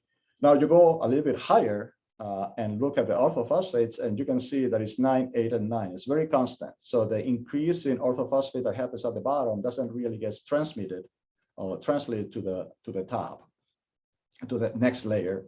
And when you look at the epilimnium, the surface layer, we're looking at, and this is tall phosphorus, I mean, includes orthophosphate, but it's not strictly orthophosphate. We're looking at a trend that, or numbers that are pretty constant in here, 40, 24, 26. If you look at going from 24 in June to 26 in July, and you compare the hypolimnium going from 39 to 280, definitely this change doesn't get translated to what really concerns us, which is the surface quality. Well, not really, but I mean, one of the main things that concerns us. So if a small internal loading is verified, then the water quality in Little Comfort could be, or would be, mostly runoff driven, which is kind of what we knew, but this is further confirmation that that's the case. One thing that I want to mention, it's something that Blaine has done, and it's a good, I suggested it, and it's a good thing to do. We have taken water samples at the inlet into Little Comfort, which is Itasca, and also at Highway 8, samples at the same day, which is the outlet of Little Comfort into Big Comfort. Those will be analyzed. There were 2 samples that were taken, I think. They will be analyzed. They were taken 2 or 3 weeks ago, and we're waiting for those results. But what Blaine was saying is that just visually, the turbidity of the Highway 8 sample was significantly less than the sample that was taken at the Itasca Avenue, which obviously just visually, it's nothing, no analysis has been performed, but it seems to indicate, or potentially indicate, that Comfort Lake or Little Comfort is a sink for total suspended solids, not a source. We'll see what the number shows. And then we go into Comfort Lake. Again, we have the same lines in here. 2022 data collected for all 3 parameters shows value at or below the state standards, which is good. 2022 and 2021 orthophosphorus have similar values and follow the same trend. You can see in here. They're mimicking each other. Again, it seems that it is at a higher level. It seems like that's the constant with all the lakes that we have seen for 2022. So, but it is following in general the same trend. I think it would be important to see if the 2021 increase in orthophosphorus and chlorophyll A and total phosphorus is maintained in 22. You can see that there is an increase in here. There is an increase in orthophosphorus. There's an increase in chlorophyll A. There's a little bit of an increase in, or decrease in increase in turbidity. See how, if that's repeated, that if that's the case, then internal loading in Comfort Lake may be playing a bigger role than originally thought. But again, those are 2 years, so we need to look at it from the perspective, overall bigger perspective. But those are interesting things to to look for in 2022. The one thing that was interesting is looking at the second disk. There's a significant difference between 2021 and 2022 second disk readings in the growing season, and that was a little bit puzzling to us. I mean, you look at the magenta line in here, you look at the blue line, and it's significant difference in visibility. And of course, there is always, we cannot make a big conclusion out of it. I mean, it's always year to year. There's also variations that are expected, but it's kind of interesting that maybe points a little bit in the direction of the second disk being decreased. We have this only 1 point in chlorophyll A is going up, and it's going above the steady standard. That could be that chlorophyll A is playing a more active role in Comfort Lake. It's also possible that inorganic, and or inorganic total suspended solids could be an explanation for that result. But we'll see how the rest of the year goes, and then we'll have something more specific to report, I guess, by the time we're done with analyzing all the data. So that was it. I'm here if you have any questions, or Jim, as I said, is here, and Rose is here too. Again, I think this is Steve Schmaltz. The significant differences between the SACIDIS readings in almost all the lakes except for Forest Lake West is surprising to me. I mean, there's significant differences. Were there any changes in people doing the measuring? That's a very interesting question, because we thought that, and that's part of the quality control that we're going to have to do at the end of the year. We haven't really asked those questions yet and have that information, but that could very well be the case. I mean, it's not like it's consistently higher. I mean, in this case, for instance, looking at Forest Lake West, as you were saying, is lower, is more or less at the same level. In here is more or less at the same level, but in general, the trend is to be above the second disk for 2021. So we'll consider that as part of our quality control for the data, for sure. Okay, thank you. Sure.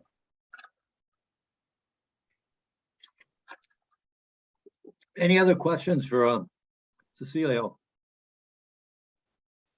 This is Jackie.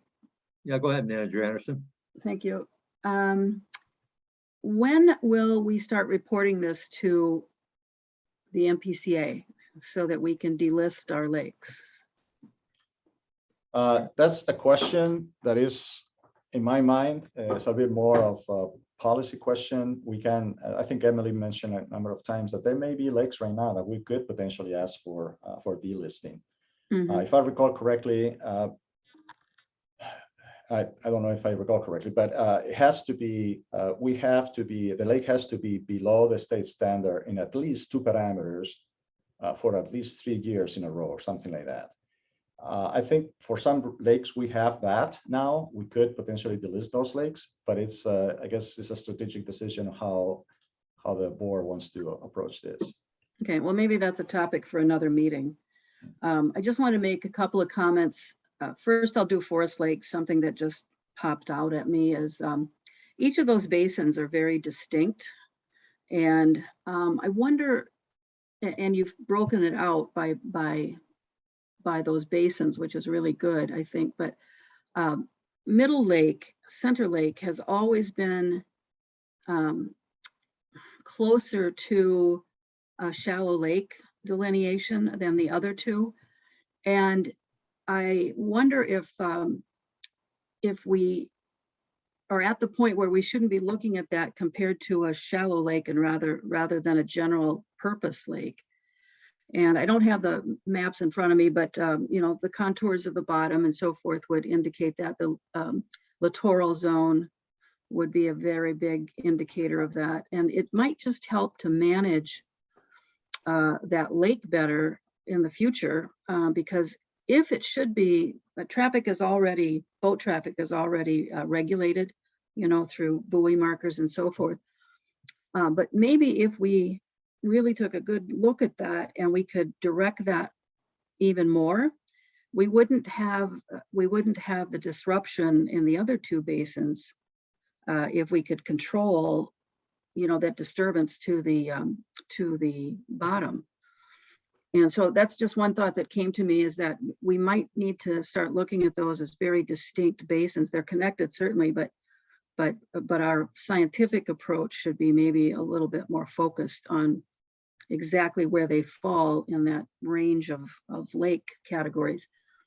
And then on Comfort Lake, I'm not surprised by all of that, of course, but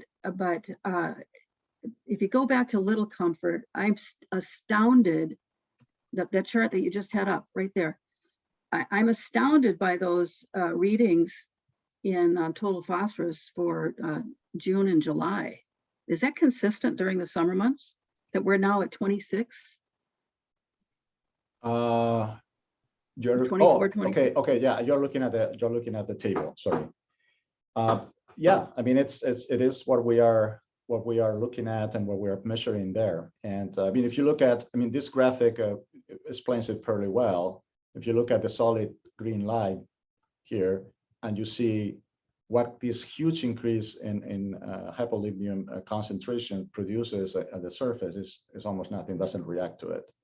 So it's one of those things that if you have a lake, and maybe Jim can talk more about that. If you have a lake that has the morphology of it, is a deep lake with a small area that is very deep, you have enough separation between the bottom and the surface, such as that doing alum treatment may not be the better use of your money. Maybe you need to concentrate and really controlling the total phosphorus and total suspended solids coming from from the east.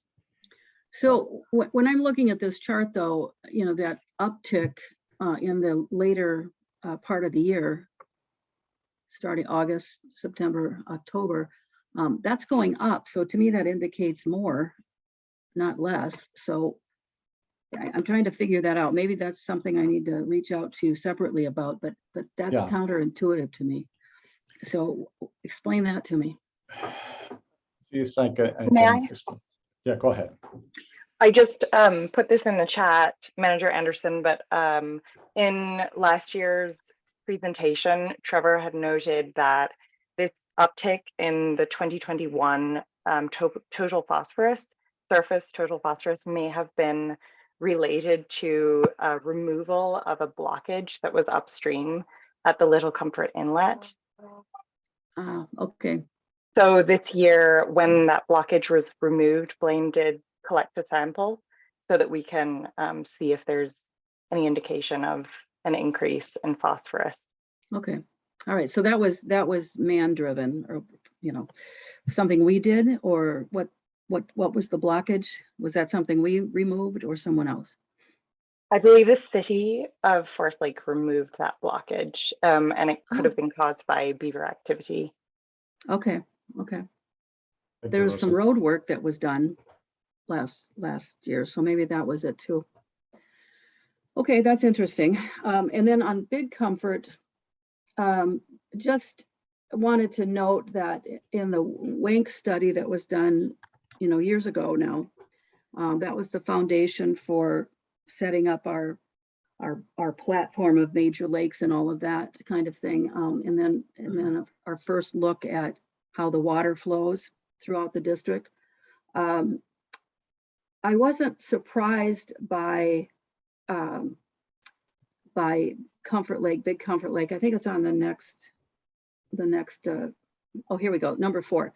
Yeah. Internal loading may play a bigger role than originally thought. In that WANK study, they did talk about the internal loading. And at that point recommended doing 2 treatments in Comfort Lake, even, as we were doing the march from the top, the headwaters down to Comfort, because they were concerned about that. So it might be important, I think, to look at what they found and what troubled them to see if it's close to what you're now recognizing as well. Because last year to me was it was bad to have the drought, but in a way it was really good for looking at Comfort Lake, because we got to see what Comfort Lake was like without all of that drainage coming down through this heavily ditched area of ours.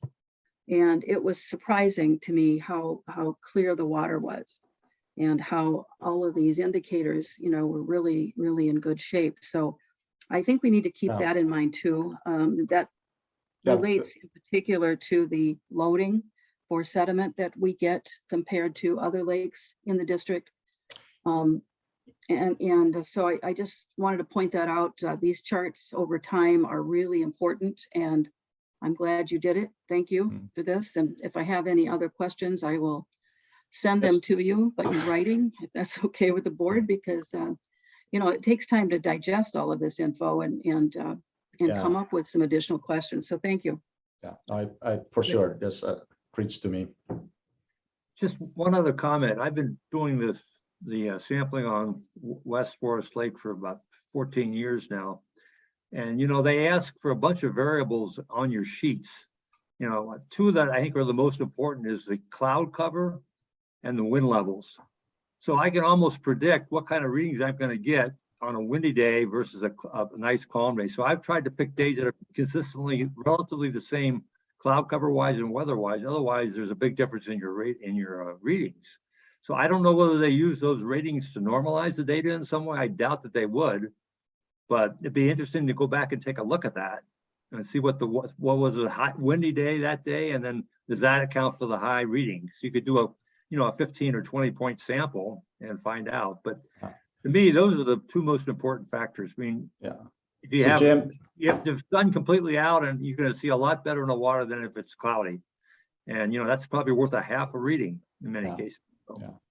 so do you have anyway, anything that's the to say, MPC's got Jim, to on worry those about that. points, or- I don't get paid for that kind of stuff. President Schmaltz and managers, I think President Schmaltz is right. I think those variables add in, you know, maybe a foot plus or minus, something like that, on a SecuDisc reading. I don't think it will cut things in half. Well, it depends on the reading, but it certainly adds variability into the reading. So, Like I say, a 0.3 or 0.4 SecuDisc reading difference probably. yeah. Anyway, good work. I came out a lot better than I could. I really like the way you presented the data. And I'm glad you compared it to last year. Otherwise, it would have been meaningless to us. So that's very helpful. Thank you, and Good job. Thank you. we'll see what the rest of the season gives Right. us. Right. Okay, any other questions? Again, thank you, EOR, and for doing this. It's very interesting. We'll see how the year finishes up. Thank you. Okay, if no other questions, we'll move on to the added item, which is E, which is talking about perhaps returning to public meetings. And maybe Mike, you want me to just give a quick introduction on this? Sure. How we got this on the agenda. At our tour meeting on last Saturday, Fran Myron was there. He came late, so he caught up with us at Shield Lake. So when we were all finished, I had to give him a ride back to his car back to Shields Lake. And in the conversation, he asked about whether we were still holding public meetings. I mean, still holding remote meetings. And he mentioned that, you know, many other LGUs have gone back, except for a couple big ones, Ramsey County, and I think it's Hennepin County. But everybody else has gone back, and he thought we should reconsider about going back. So that's why I brought this topic up, to bring it up to the board and to look at our options, and not to say we have to go back exactly the way we've done in the past, because hybrids have come forward here and things are changing. So it'll be an interesting topic for the board to discuss. And that's how we got it on the agenda. And I'll just leave it to Mike and to Chuck to go from there. Thank you.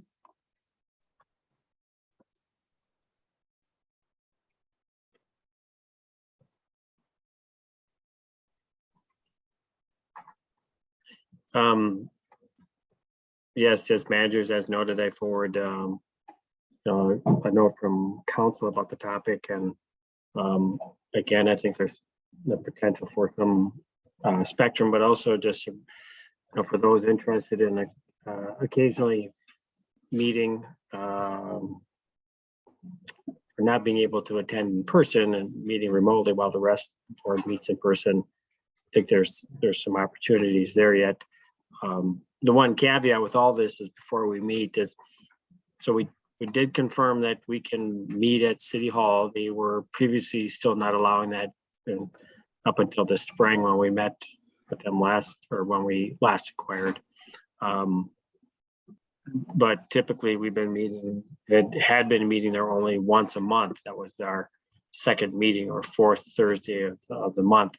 So we would need to confirm availability for the other meeting timeframe. We also understand that they've had some change in technology, so staff would need to set up a time to meet with the city staff, become familiar with how to run their audiovisual equipment, et cetera. How to let people in that maybe are attending remotely and displaying that, et cetera. So I don't think it, from a practical standpoint, we would be ready to meet in person at the next meeting. And then we would have to establish whether or not we could get access for the meeting in early October. They do have that other meeting upstairs, or the meeting room, that community space room that's quite large. If somehow there's a conflict in terms of use of the space, but it would have less availability in terms of audio visual and access from that standpoint. Alternatively, there is, of course, our office, but that's much more in close quarters. And as I noted, anyone that maybe would still feel uncomfortable, and of course, we would just ask that if people are not feeling well, that they not attend in person, I suppose. But people still wear a mask if they're so inclined. And then we still have the TV, and we could set up the Zoom pieces there to give the access for viewing requirements that have laid out by council, if for any manager that was interested in participating remotely. The only other question I would have is regarding the board's expectation about having all staff members and all engineering staff members attending in person, or being able to come in for a presentation or participate for part of it and then be able to log off from a remote standpoint. So yeah, this is just a initial conversation, looking for some board direction on how to proceed, and if there's a preference about locations. And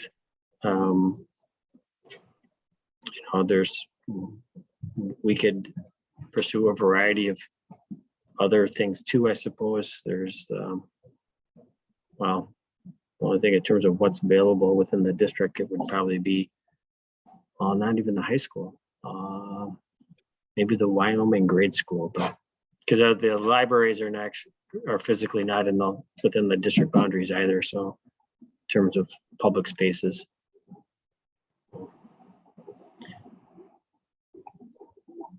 I don't know if you have any initial thoughts or comments or questions. The only comment I have is that, we have one or two board members that may be more inconvenient to attend all the public open meetings because of work schedules, et cetera. So I think we need to make that consideration. So I think we need to pursue what right now you can attend remotely if you attend from a public location. Could legal counsel maybe clarify what that means for the board and maybe give some examples? Chuck? Mr. Chair, managers. What you're referring to is that, just to make sure everyone is clear. Presently, you're operating and have been operating under a provision of the open meeting law that has allowed you to meet remotely on the basis of the COVID pandemic. And that has occurred through a declaration that was made by the board chair. If that declaration, if President Schmaltz withdraws that declaration, then that clause would no longer be operative. There is a separate provision in the open meeting law that does not rest on a pandemic situation, but it does allow for managers to attend remotely. The difference is that at least one manager needs to be in the official meeting place physically. And anyone who is attending remotely needs to be in a public location. And that public location needs to be included in the public meeting notice that is posted. I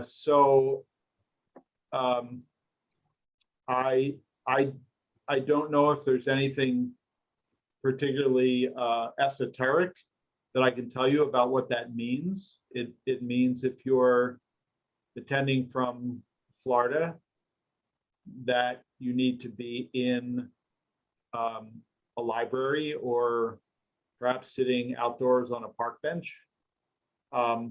It's a bit of an oddity, but it's what the statute says. And then the meeting notice would have to say, the meeting is occurring in the Forest Lake City Hall. One manager will be attending from a park bench in Sarasota, Florida. So that's the gist of it. The other aspect is that you do need to have the technology in place so that the remote managers are fully visible and audible to the other managers and to any members of the public, and vice versa. Just following up on that point, Chuck. So for example, a public meeting area would not necessarily have to be a governmental building. It could be, like you said, a park bench in a park. It could be maybe if I'm in a condo and there's a swimming area, it could be down by the swimming area perhaps, because that's open to the public. But what if you're working at a business and it's open to the public for business? Can't you participate from that location also? Well, it would have to be a location where, in theory, where any member of the public could come and join you. Correct. Okay, but So- our libraries are all closed, the schools are closed, there's, it puts an undue burden on us and the general LGU staff to have to go to a government type building, especially if the meetings are after 6 o'clock. Even City Hall is closed down unless there's a meeting there. So I think, so that would be acceptable then if you had a place of business that was open till 10 o'clock and you had an area there where you were meeting, they could come in and attend or participate at that location. Correct? I would say so. I would say if Okay. there are any particular steps that they have to take to arrive at where you're attending remotely, those ought to be stipulated in the public meeting notice. Right. But if there are no barriers to that, I think that would Okay. conform to the statute. Thank you. So now that that's clarified, how does the board feel about this? Do we have any questions or concerns? I think that, in general, I'm not sure we're going to be able to have remote meetings all the time. I think I'm talking about exceptions here probably is what I'm thinking. If we're traveling and you want to participate, or if you're tied up at work and you happen to be in a public area, you can attend there, for example. But I would suspect that it's not going to occur at every meeting. The other point I want to make is that Commissioner Fran Myron, who was the mayor of Hugo, mentioned to me that also that they actually changed things and made some exceptions. I'm not sure how they did this, so that their people could participate on a relatively infrequently basis, but could participate outside without being in a maybe he was thinking of a government meeting. So I don't know how we might pursue that, but if that would be another option too, if to change our regulations in some way.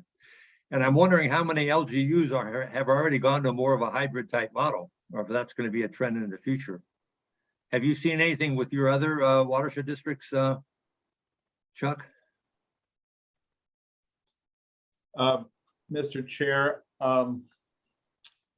I I believe that our other districts, either they continue to operate under the pandemic declaration, or they've simply gone back to how things were being done before with in-person meetings. Okay, thank you. So open this up to other thoughts, comments, concerns. This is Jackie Anderson. Go ahead, Manager Anderson. Yeah, my request would be that Mike or staff provide us with the opportunity to use the Forest Lake City Hall, and that they seem to have reserved successfully Thursday nights, second and fourth Thursdays for us on a routine basis. I don't remember ever being told that we couldn't use it. So that would be, number one. But because we have 2 meetings, if we're going to go back in person, and we have our first meeting of the month routinely now, I think we should request the 2nd and the 4th, and let's see how that would play out.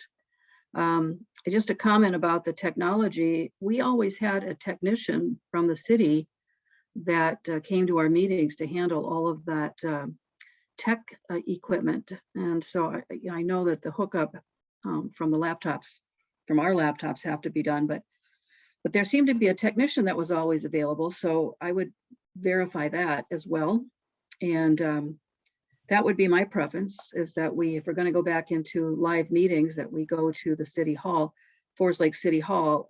Our building is out of the question as far as I'm concerned. It's too tight, even when just the board and staff present. I like the idea of having our contractors come in via Zoom, and that would be, I think, helpful, but it's still too tight just with our immediate needs. And so I would not recommend meeting there. But we do need to talk about it. I think that the pandemic's going to be with us for quite some time, COVID-19, and I think it's up to all of us to protect ourselves and others that we're with, if we're going to go back into a real meeting environment, in-person meeting environment. And I don't know if we can request that people be vaccinated before they're allowed in, or if that's a big no-no. So that would be a legal question that I would want to have answered.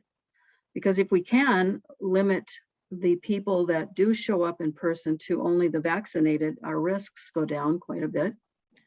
So that's an important element. And maybe if, I like hybrid concepts, because we don't have to meet in person all the time. I don't know if that's restricted to pandemic issues, or if we can do it because of weather or any other issues. So that would be something I would want to look at. But we need to have a discussion about it. I agree with that premise, but those would be my questions I'd like to have answered. Thanks, Manager Anderson. Anybody else have some comments or questions? Manager Small, Yes, go ahead, Manager Baki. I guess the question that comes to my mind is, what is the benefit of us meeting in person versus meeting via Zoom as we're doing now? And my response to that was that people come together to work collaboratively. And it's that face-to-face interaction that you gain, and the synergy that's developed when people sit down together and work together. I'm not sure that's what we do all the time. I mean, most of our business is conducted as we receive information from Mr. Kinney and the other staff and the contractors. And then we provide feedback and make decisions based on that information. It's not necessarily a lot of collaborative elbow to elbow work that we're doing.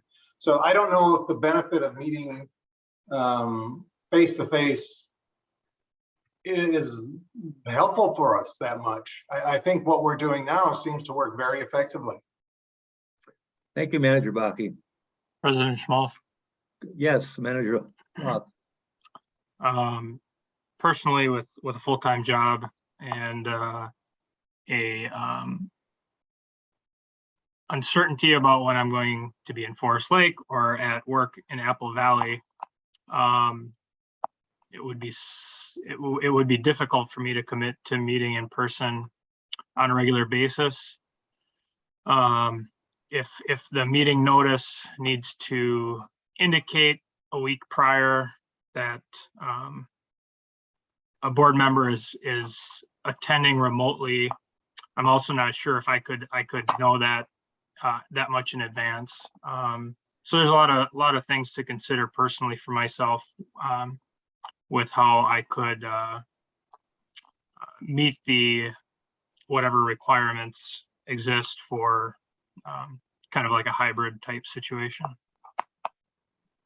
Okay, thank you. Anyone else?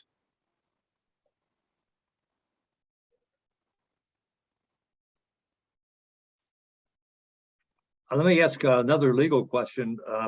If we decide to, and I sensed, Mr. Holman, that the majority of your watersheds seem to be still continuing to go meet remotely. So if we continue that way, what are the consequences of that, if you can foresee any, or what type of pressures would we get, or et cetera?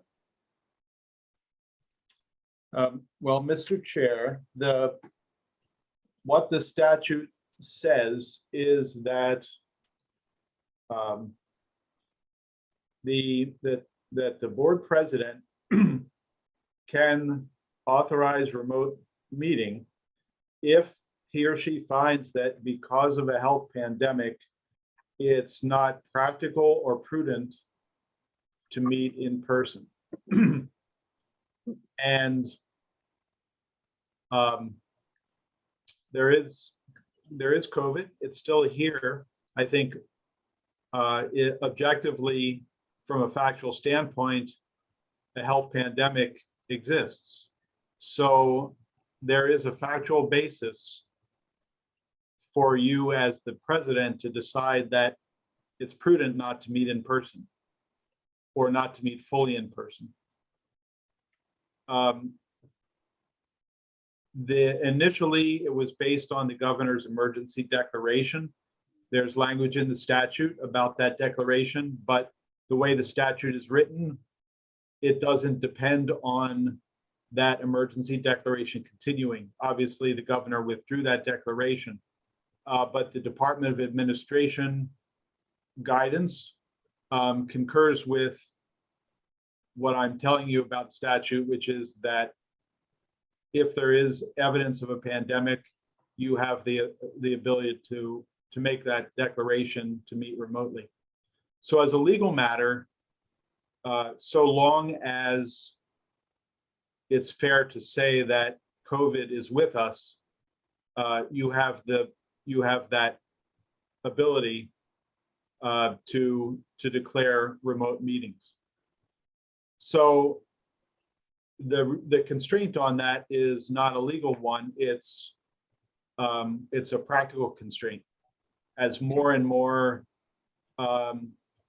entities go back to in-person meetings, as more and more county commissioners ask you why the district isn't doing the same, it will simply become a matter where you're asked to account for that, and at some point, that may have some influence on your decision.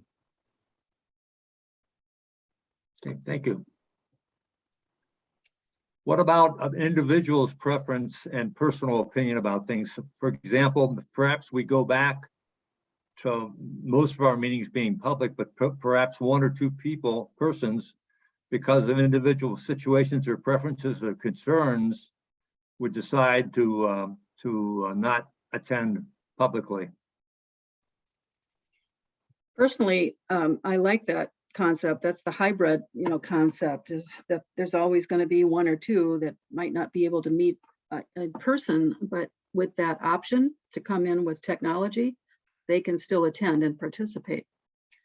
So I like that. The other thing, kind of a selfish reason, is that if the city of Forest Lake cannot accommodate us meeting at their location and our building is too small, then that's a really good indicator to the public that we have to have a new building. Or continue to meet remotely for a Or while. continue to meet remotely, yes. And So the Mr. issue we have right now is that the city council is meeting there, in that same room, with about the same number of people. Mhm. And in fact, they probably have more people attending their meetings than we have attending ours. Sure. So that's the only thing, and that's why I think Commissioner Myron was referencing in terms of that puts some pressure on us a little bit. But there's a number of options here that I think we can move forward with, especially since the world is changing, that we have to consider and just decide how we feel about it and then take a position. Not to say we can't change it in the future, but as long as somebody turns the heat up right away, you don't know that you're in a boiling pot until it gets really hot. So Yeah, I think, as the world changing, the tech world has definitely changed. And I think that we've got devices that all of us have that would allow that direct connection through Zoom or some other platform that wasn't available some years ago. And even when the pandemic started, it wasn't as sophisticated as it is now. So I think that requirement for the technology is kind of resolved, and we don't have to have a big elaborate setup in a remote location, going to a local AV shop or wherever to borrow their equipment or to use their equipment, because our laptops can suffice with a right connection, Right. through Zoom and platforms like that. And the other thought would be that if we have a meeting or a topic that requires a larger public and a greater public interest and participation level, then it would make sense probably to hold a public meeting to have Yes. that. And so, because there is some advantages of getting together in a public meeting, you can see the body. First of all, it's much more formal. I mean, you've been in City Hall. When you sit up there, it's a much more formal environment, and it provides a little bit different operating environment. Secondly, you can see what's happening in the public with body language and everything else that you can't see, on Zoom, even with ourselves to a certain extent, So you miss that also. Those are important communication avenues that you need to pay attention to as a person. So, but I guess what I'm going to suggest, if there's another, Manager Anderson had some good questions. I would suggest maybe staff look at this. I think we're inclined to try to continue to meet remotely, providing some exceptions though, so that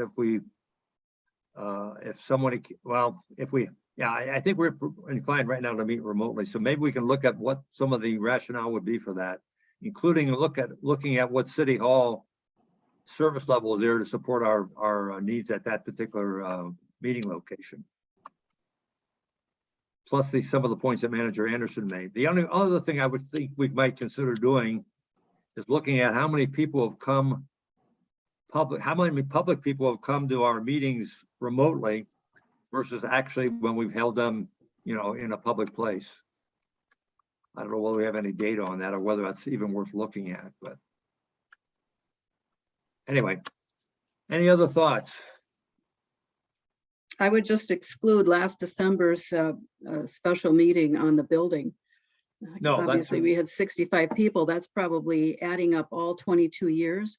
We probably Right. haven't had that many visitors over that entire time.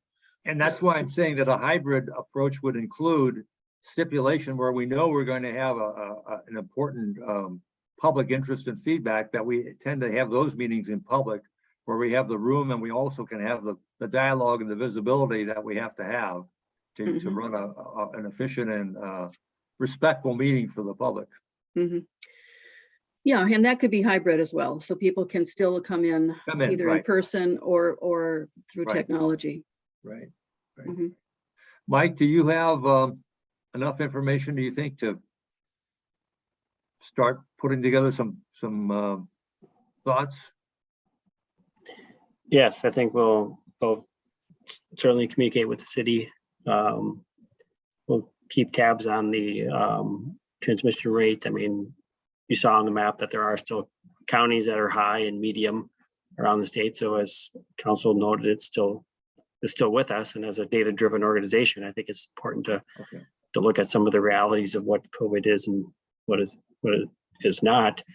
I think that, you know, we live in our lives with a certain amount of risk every day, you know, getting a vehicle, you know, use of natural gas, et cetera. So there's, you know, it's not a risk-free world, but at the same time, we don't need to introduce certain things into our lives if we have other means to avoid them. So, with that, yes, we'll do some more research on this and be prepared to come back with the board with some more information. I have one other question for Mr. Holtman here, trying to push the balloon a little bit bigger on this meeting remotely.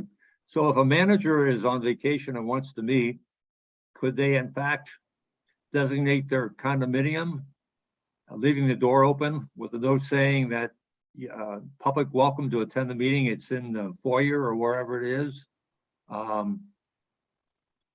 Would that be an acceptable public location?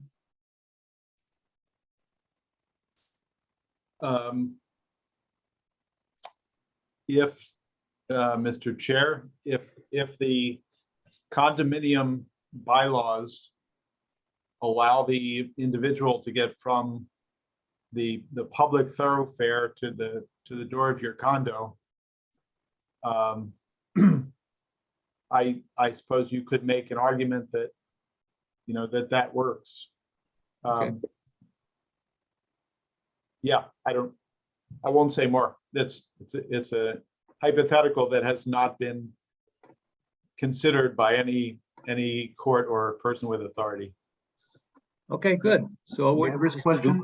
developing more options here for everyone. So I May I don't think we can blow the balloon much higher, but bigger, but we've got it pretty big right now. So thank you, Mr. Manager Holtman. Schmaltz? Yes, Manager Taves. You know, in that the meetings are virtual already, doesn't it kind of preclude the necessity of having an open space for somebody to come and sit in with your Zoom part of it? Because they can Zoom in automatically already. Correct. I think the difference here, though, is from what I heard Mr. Holtman say, is that because of the governor's emergency declaration, it's allowed to be anywhere at that point in time. But correct me if I'm wrong, Mr. Holtman, on that.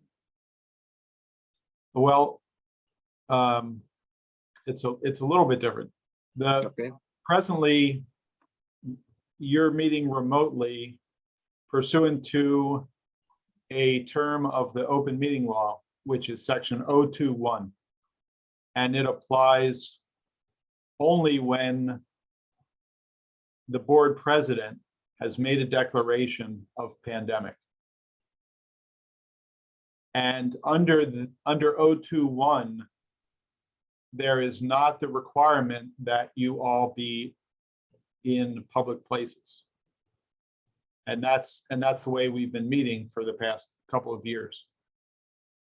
If the pandemic declaration no longer is operative, if President Schmaltz issues a declaration saying we're withdrawing the pandemic finding, then the other provision in the open meeting law that allows for remote attendance is a different section. It's section 02. And that always applies. It doesn't depend on there being a pandemic, but the restrictions are a little bit more. And one of the restrictions is that if you're attending remotely, you need to be in a place accessible to the public.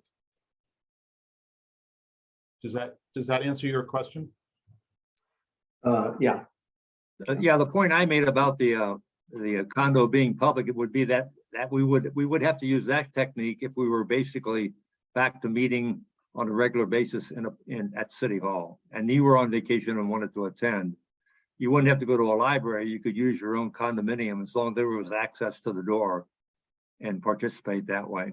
So, but hopefully we can come up with a more of a hybrid approach where maybe we won't have to do that and continuing with what we're doing, but allowing for more public meetings when there's a necessity or an obvious need for that type of situation.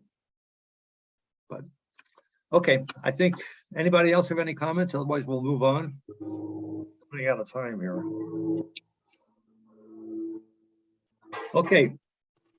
So then moving on to old business, the 2023 draft budget. I think all we have to do is pass the resolution here. Mr. Manager is correct. Pretty straightforward. So unless there's any questions or any comments on the budget, and again, what we really have to do is approve the levy and the total dollar budget. As far as moving things around within that framework, we can still do that until the budget's finalized, the 15th. Well, I guess we can still do it later on too. We have to, we've got methods to do that, but what we need to do now is to pass this resolution 220901 to accept the budget as presented today. Do we have a motion to that effect? I will make that motion. Thank you, Manager Taves. Is there a second?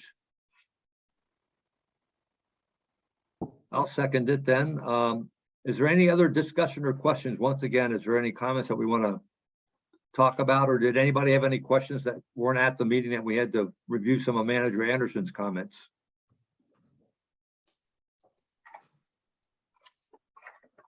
Okay, if I just none, have one Yes. question. And I might have asked this at the special meeting. I don't remember. We didn't get to the question I had before, which was the budget by category was showing a negative amount in the administrative area. And I think it was changed from 400 negative to 200 negative, but it's still a negative number. And was that brought at least to even, or is that still showing a negative? Manager Kinney? I believe Emily? that when we went through that process, I believe that we zeroed it out. Is that correct, Emily? Oh, actually, it's negative 200, that the revenues include our tax levy that goes toward the administration, which is capped at 250,000. And then some interest and liability insurance levy. And simply the administration expenses exceed those revenues. And so that negative number means that it would have to be funded by the reserve. And then the reserve, that whole balancing is on at the bottom. You know, with the limitation, we can't put loan money up there. So our degrees of freedom are pretty restricted from an accounting aspect. So basically, what you have to look at, I think, is that everybody's got the same problem. I mean, Minnehaha's budget is going to be way bigger than ours. And you think they're running their administration on $250,000, which is what all the levy allows. So I don't know how anybody can do it. I'd be curious to see what other watershed districts are doing, but as long as we balance out and we have extra money in projects and programs to cover that, we should be fine at the bottom line, I think. I don't know. Maybe we should talk to accounting about it just to double check it, but I don't think it's been, well, our administration's been growing because we've got 11 people now. That's one of the issues, I guess, but. And I did speak with the accountant about it as well. And she Yeah. just said, that's, you're limited and you can't levy anymore for administration. And so, it just comes out of your reserve. Right. So see what they recommend, but in the meantime, I'd like to pass this motion if we can, even though it shows that. I mean, we've done it in past years, so. Any other thoughts? We've noted that Manager Anderson will have a reply at the next meeting, if that's okay. Okay. Okay, thank you. Well, no, Mr. President and managers, that one of the targets that we've had is had to have administration to be about 10% of the total budget. And so this dollar amount would align with that. Also, we may recall that in some years prior, that general fund for administration was separate from, there was maybe a more restrictive wall between the administrative general fund and the remaining dollar program and project funds. But this is not the case any longer from a GASP standpoint. And so from a practical standpoint, yes, I guess we just haven't, being able to have funds flow back and forth it's all part of the larger management of the dollars that the district is entrusted with. Thanks, Mike. Especially in metro area districts, 103B. Yeah, Right, and we've tried to change it at the mod level too. Of course, Manager Anderson knows that, so. mhm. Okay, are there any other questions? Okay, hearing none, then can we do a roll call vote, Bobby? Manager Baki, Aye. Manager Loth, Aye. Manager Taves, Aye. Manager Schmaltz, Aye. Manager Anderson. Aye. Okay, thank you. For the Motion last year. passes. Okay, next topic is old business website and logo update. Mr. President, managers, really, this is more just an FYI. There's no action requested by the board. We do, I think it's, I see Jessica still hanging on the meeting here, but I think the intent is to, have more discussion at the next meeting in September here. But if the board, I think also the reminder, I think most everybody has gone through the survey. But if you haven't, I'm sure Jessica would appreciate you completing that.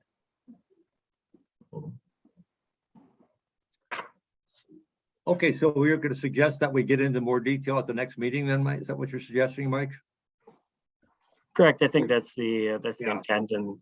Mhm. Okay. So, I mean, I had a chance to look at it. It looks good. I mean, it's coming along nicely. So I think it's just a matter of, crossing the i's and dotting the t's and getting it finalized. But if that's good, then let's move along then to item number C, which has been an addition item. And this is the one that we have to deal with the Sam's Outdoor Heritage Fund application. Mike's going to make a presentation on this on September 12th, and there's been some information that passed back to us that one of the board members that's going to be at that meeting has some questions about our commitment long-term to this kind of a program. So we had suggested that we might meet today to just reinforce and reaffirm our commitment as a board to this project. And I'm not sure how we can best do this, Mike. Do you think a letter? I mean, I noticed I was impressed with the Washington County and the city letter, Scandia letter. Would it be helpful if the board wrote a letter signed by you and me, reaffirming our strong interest in this and citing any other previous examples that or maybe citing our 10-year plan and citing some other examples where we've been active in these kinds of programs? I'll just raise that as a question to you, Mike, to try to move this thing forward. Well, I don't know. I mean, if I think just, I can articulate that we went over it with the board and that that the board, in fact, reaffirmed its decision previously made by directing staff to, go through the application process that we would be intending to hold the property, into perpetuity. But that being said, is that I also did want to convey, though, that there are some scenarios where the Start Sam's Outdoor Heritage Fund committee may not, recommend full funding. There's a lot of competition for the dollars there. And so one caveat is that they might say, okay, well, we'll give you 70% or 50%. We've been all along trying to also, through this application process since late May, have been also trying to develop partnerships with other folks, Minnesota Land Trust, Washington County, others, to consider using funds that they have access to be a partner either sooner.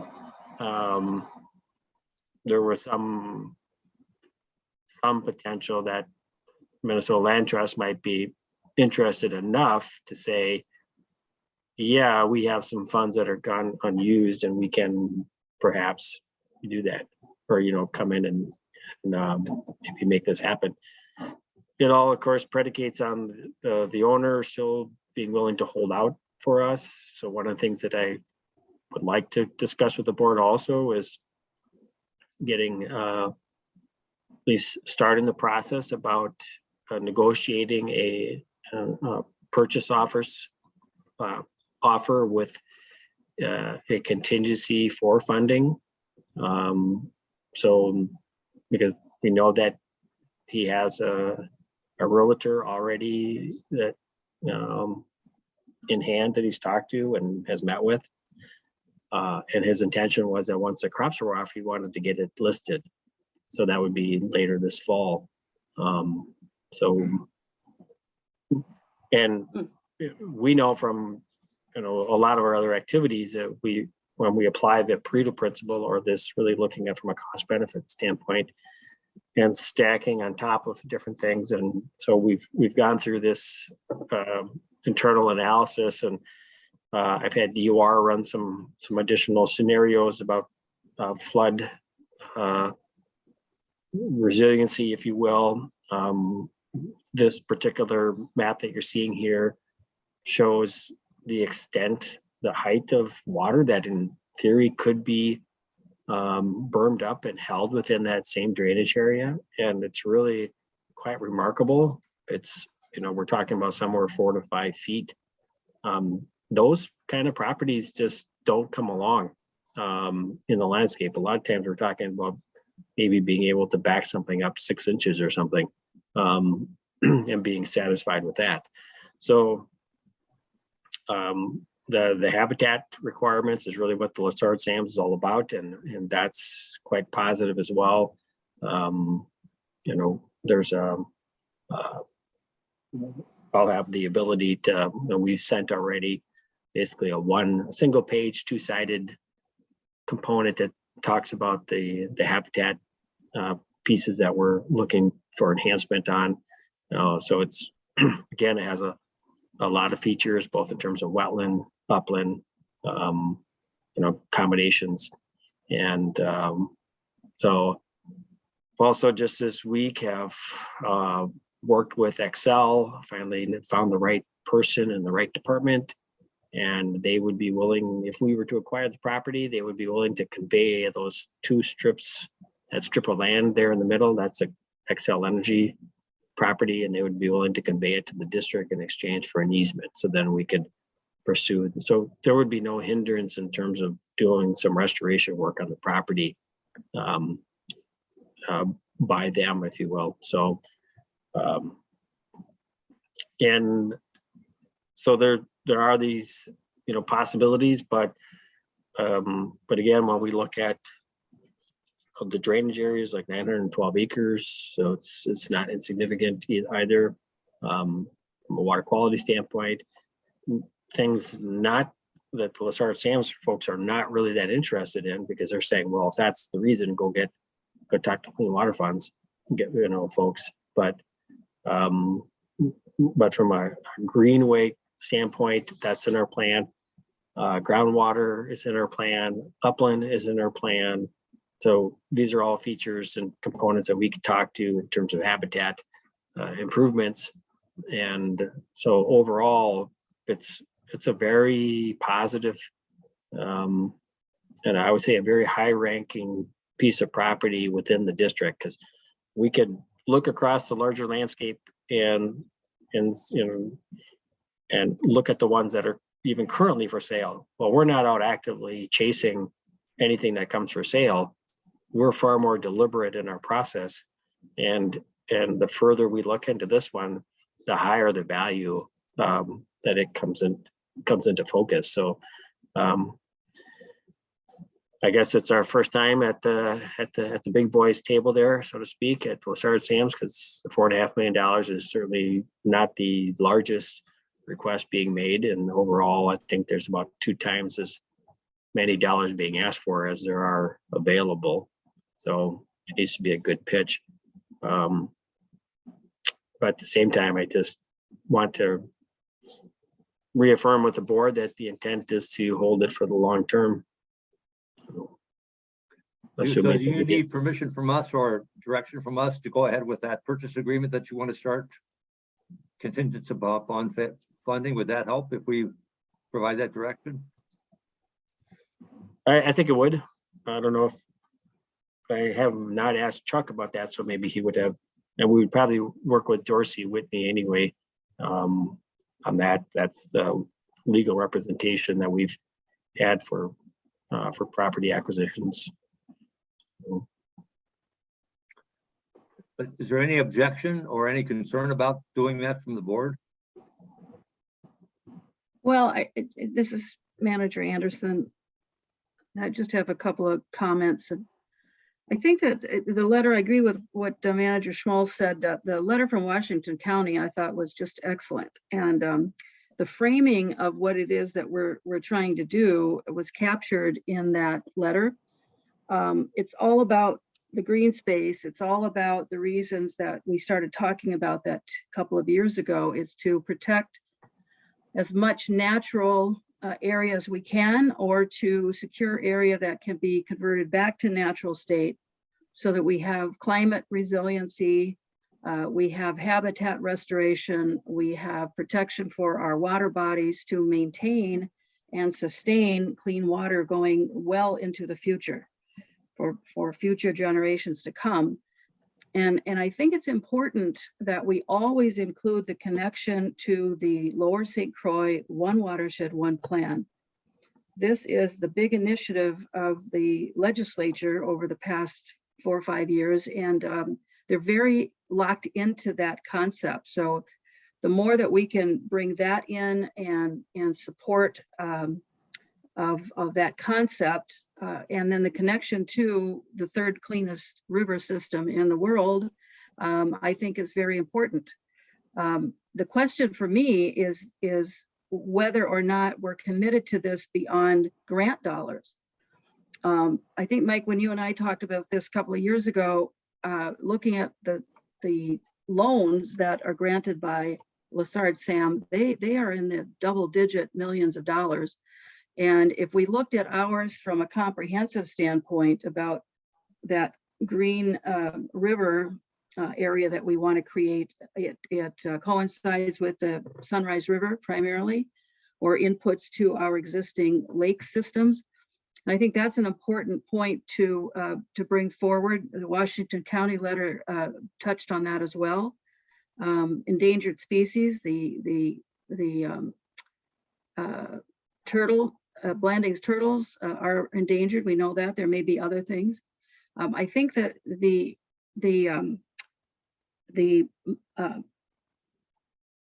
mussels that that we've found here, Doug and I both, Manager Taves and I both have found those in our lakes here in the last couple of years. I haven't seen them before, but I think that's important to mention. Anything like that is to put into your letter or presentation as reasons for us to do this. And that will help, I think, even though it's a small amount, it will help, I think, our ask from Lessard Sam's, but it also gives them the concept that this is a long-term commitment for the district, which is what I think they're getting at. And we should be working on what that looks like. You know, how many properties, we can identify that basically just by each of our knowledge of our own areas. And then put together a multi-year package that we can bring to them next year. So if it's $20 million over the next 5 years, then that's what we ask for. So that's number one. Number two is, are we committed to this enough to fund it through the other vehicles that we have available to us? And I don't remember what the exact dollar amount was for this that he's asking for this property, but we should probably be in private session to talk about it. So I'm not going to mention a number, but we have the ability to fund this through other means if we don't get Lessard Sam. And I think this is important enough that we would look at those options. Thank you, Manager Anderson. Anything else? So again, does the board is okay with Mike beginning to start the process to set up some kind of negotiations, even though all the assessments haven't, or the evaluations haven't come in, based upon contingency funding, so we can keep in the game here, hopefully with that kind of a strategy? Yes. Okay. Anybody else okay with that? Yes, Manager Schmaltz, Right, good. Manager Baki here. I'm absolutely in favor of having Mr. Kinney go ahead with some type of a offer proposal that we could look at a later time. I think the other thing we need to add here is that property is being bought up around us and homes are being developed. In Scandia, they have to have 5 acres to build a home. And so it's not like they're putting houses right next to each other, but even so, property is being bought up and development is happening. So when we can step in and preserve a piece of property that is as beautiful as that wetland is, by all means, we need to do all we can. Okay, thank you. Mike, do you have what you need?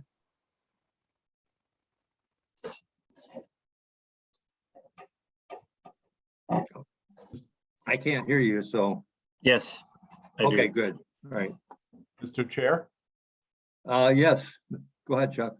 do I just understand correctly that the board is not giving the administrator any specific authority to make an offer, but simply to initiate conversation to come to understand what the landowner's expectations are? Well, that and also begin to do a draft, a draft without any numbers in it, to get that set up. So when we get the numbers, we can plug it in and contact them again. The thought here, I think, Chuck, would be that we're trying to appeal to the owner to maybe give us a little bit more time based upon the funding we're trying to get to set up this, which would be a nice contribution to the community as opposed to selling it to someone else that's going to build homes on it or something like that. That we can be competitive, but we may have to wait a little longer, but it'd be to the best interest of the community if the property went that way versus being developed into a suburb, another suburb. Is that correct, Mike? I don't want to put words in your mouth. Yes, we talked to the appraiser about starting that process, and right now it would be into November before we could get that, because it has to meet a quite precise criteria or process for this grant. So we need to, and it's not just a standard appraisal. But that being said, it would involve with some interviews with the landowner and such, so that it would take some time. But I think it would be, I think it'd be in our best interest to at least initiate the process, and without actually maybe going out there with a dollar amount in hand, because it would be,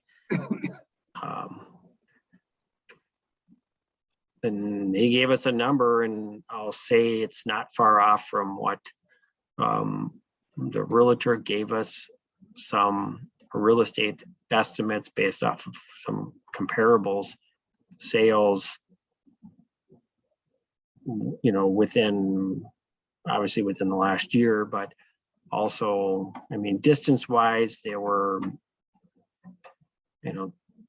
40 to 50 miles, but more metro focused, Hudson, Somerset, Forest Lake, and such. And these are larger parcels that sold for, a couple $1 million or more. Mike, how many acres is this property? 319, I think it is in total. Okay. Mike, Okay, can you move ahead with this process under your discretionary fund ability? You have discretionary funds you can work with, right, up to a certain level? So we don't need to approve any dollars above that, is what I'm saying. I think Mr. Holman's trying to get at that probably also. Well, I don't know if it's, we would have money within our land acquisition fund, but to work with Dorsey Whitney in terms of just initiating a process for drafting some documents, but it's not going to be, I don't think we're in a position yet to start going out there and saying this is what we're going to, we would just say we need an appraisal, and it would also be contingent on getting grant funding, presumably. let me propose a motion, Manager Schmalz, that maybe is Go more ahead. focused. Yeah. I'm going to move that we authorize the administrator to proceed with the land acquisition process for the Bone Lake South wetland property. And that it start with an appraisal and whatever first steps are necessary with the legal teams. Okay, thank you, Manager Anderson. Is there a second? I'll second that motion. Mr. Altman, are you okay with that proposal?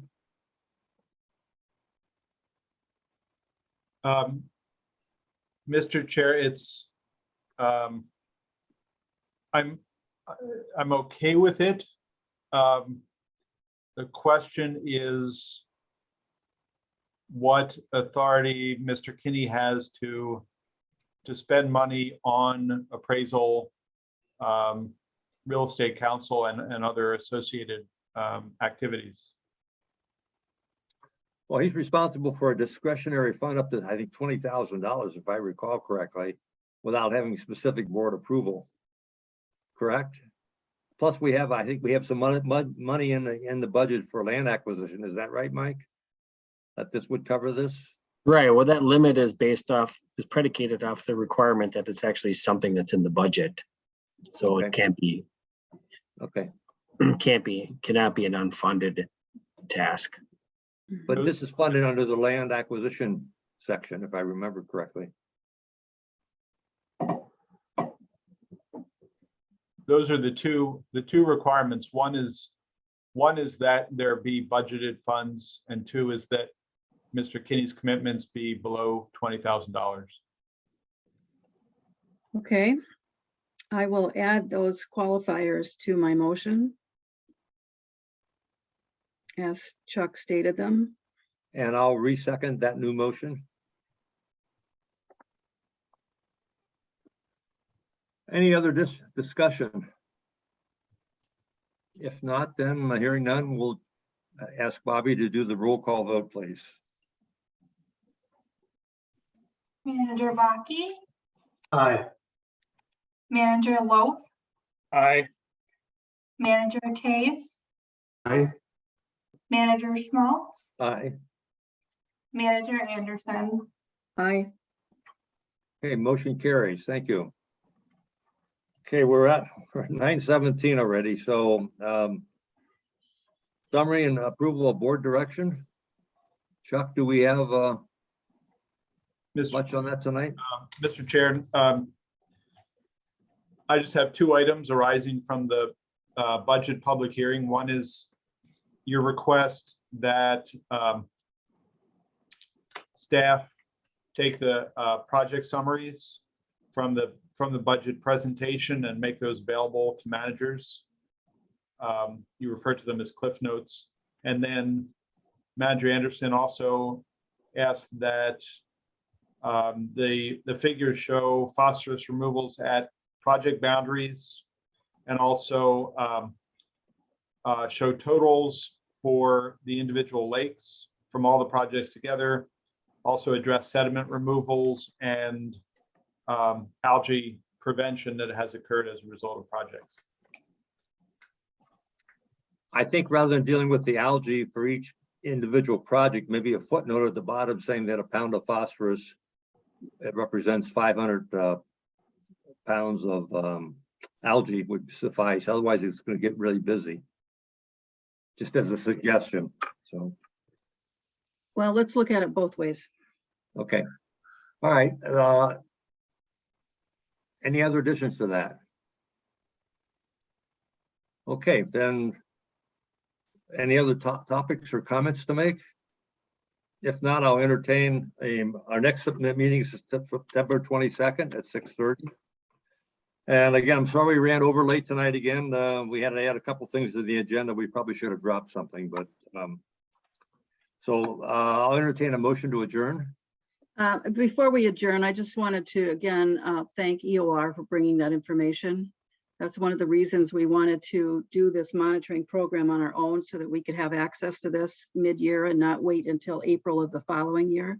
So I really appreciate it. That's very helpful to get that broad picture of all the work that we've been doing, the money we spend. It's having a really, really good impact. Thank you so much.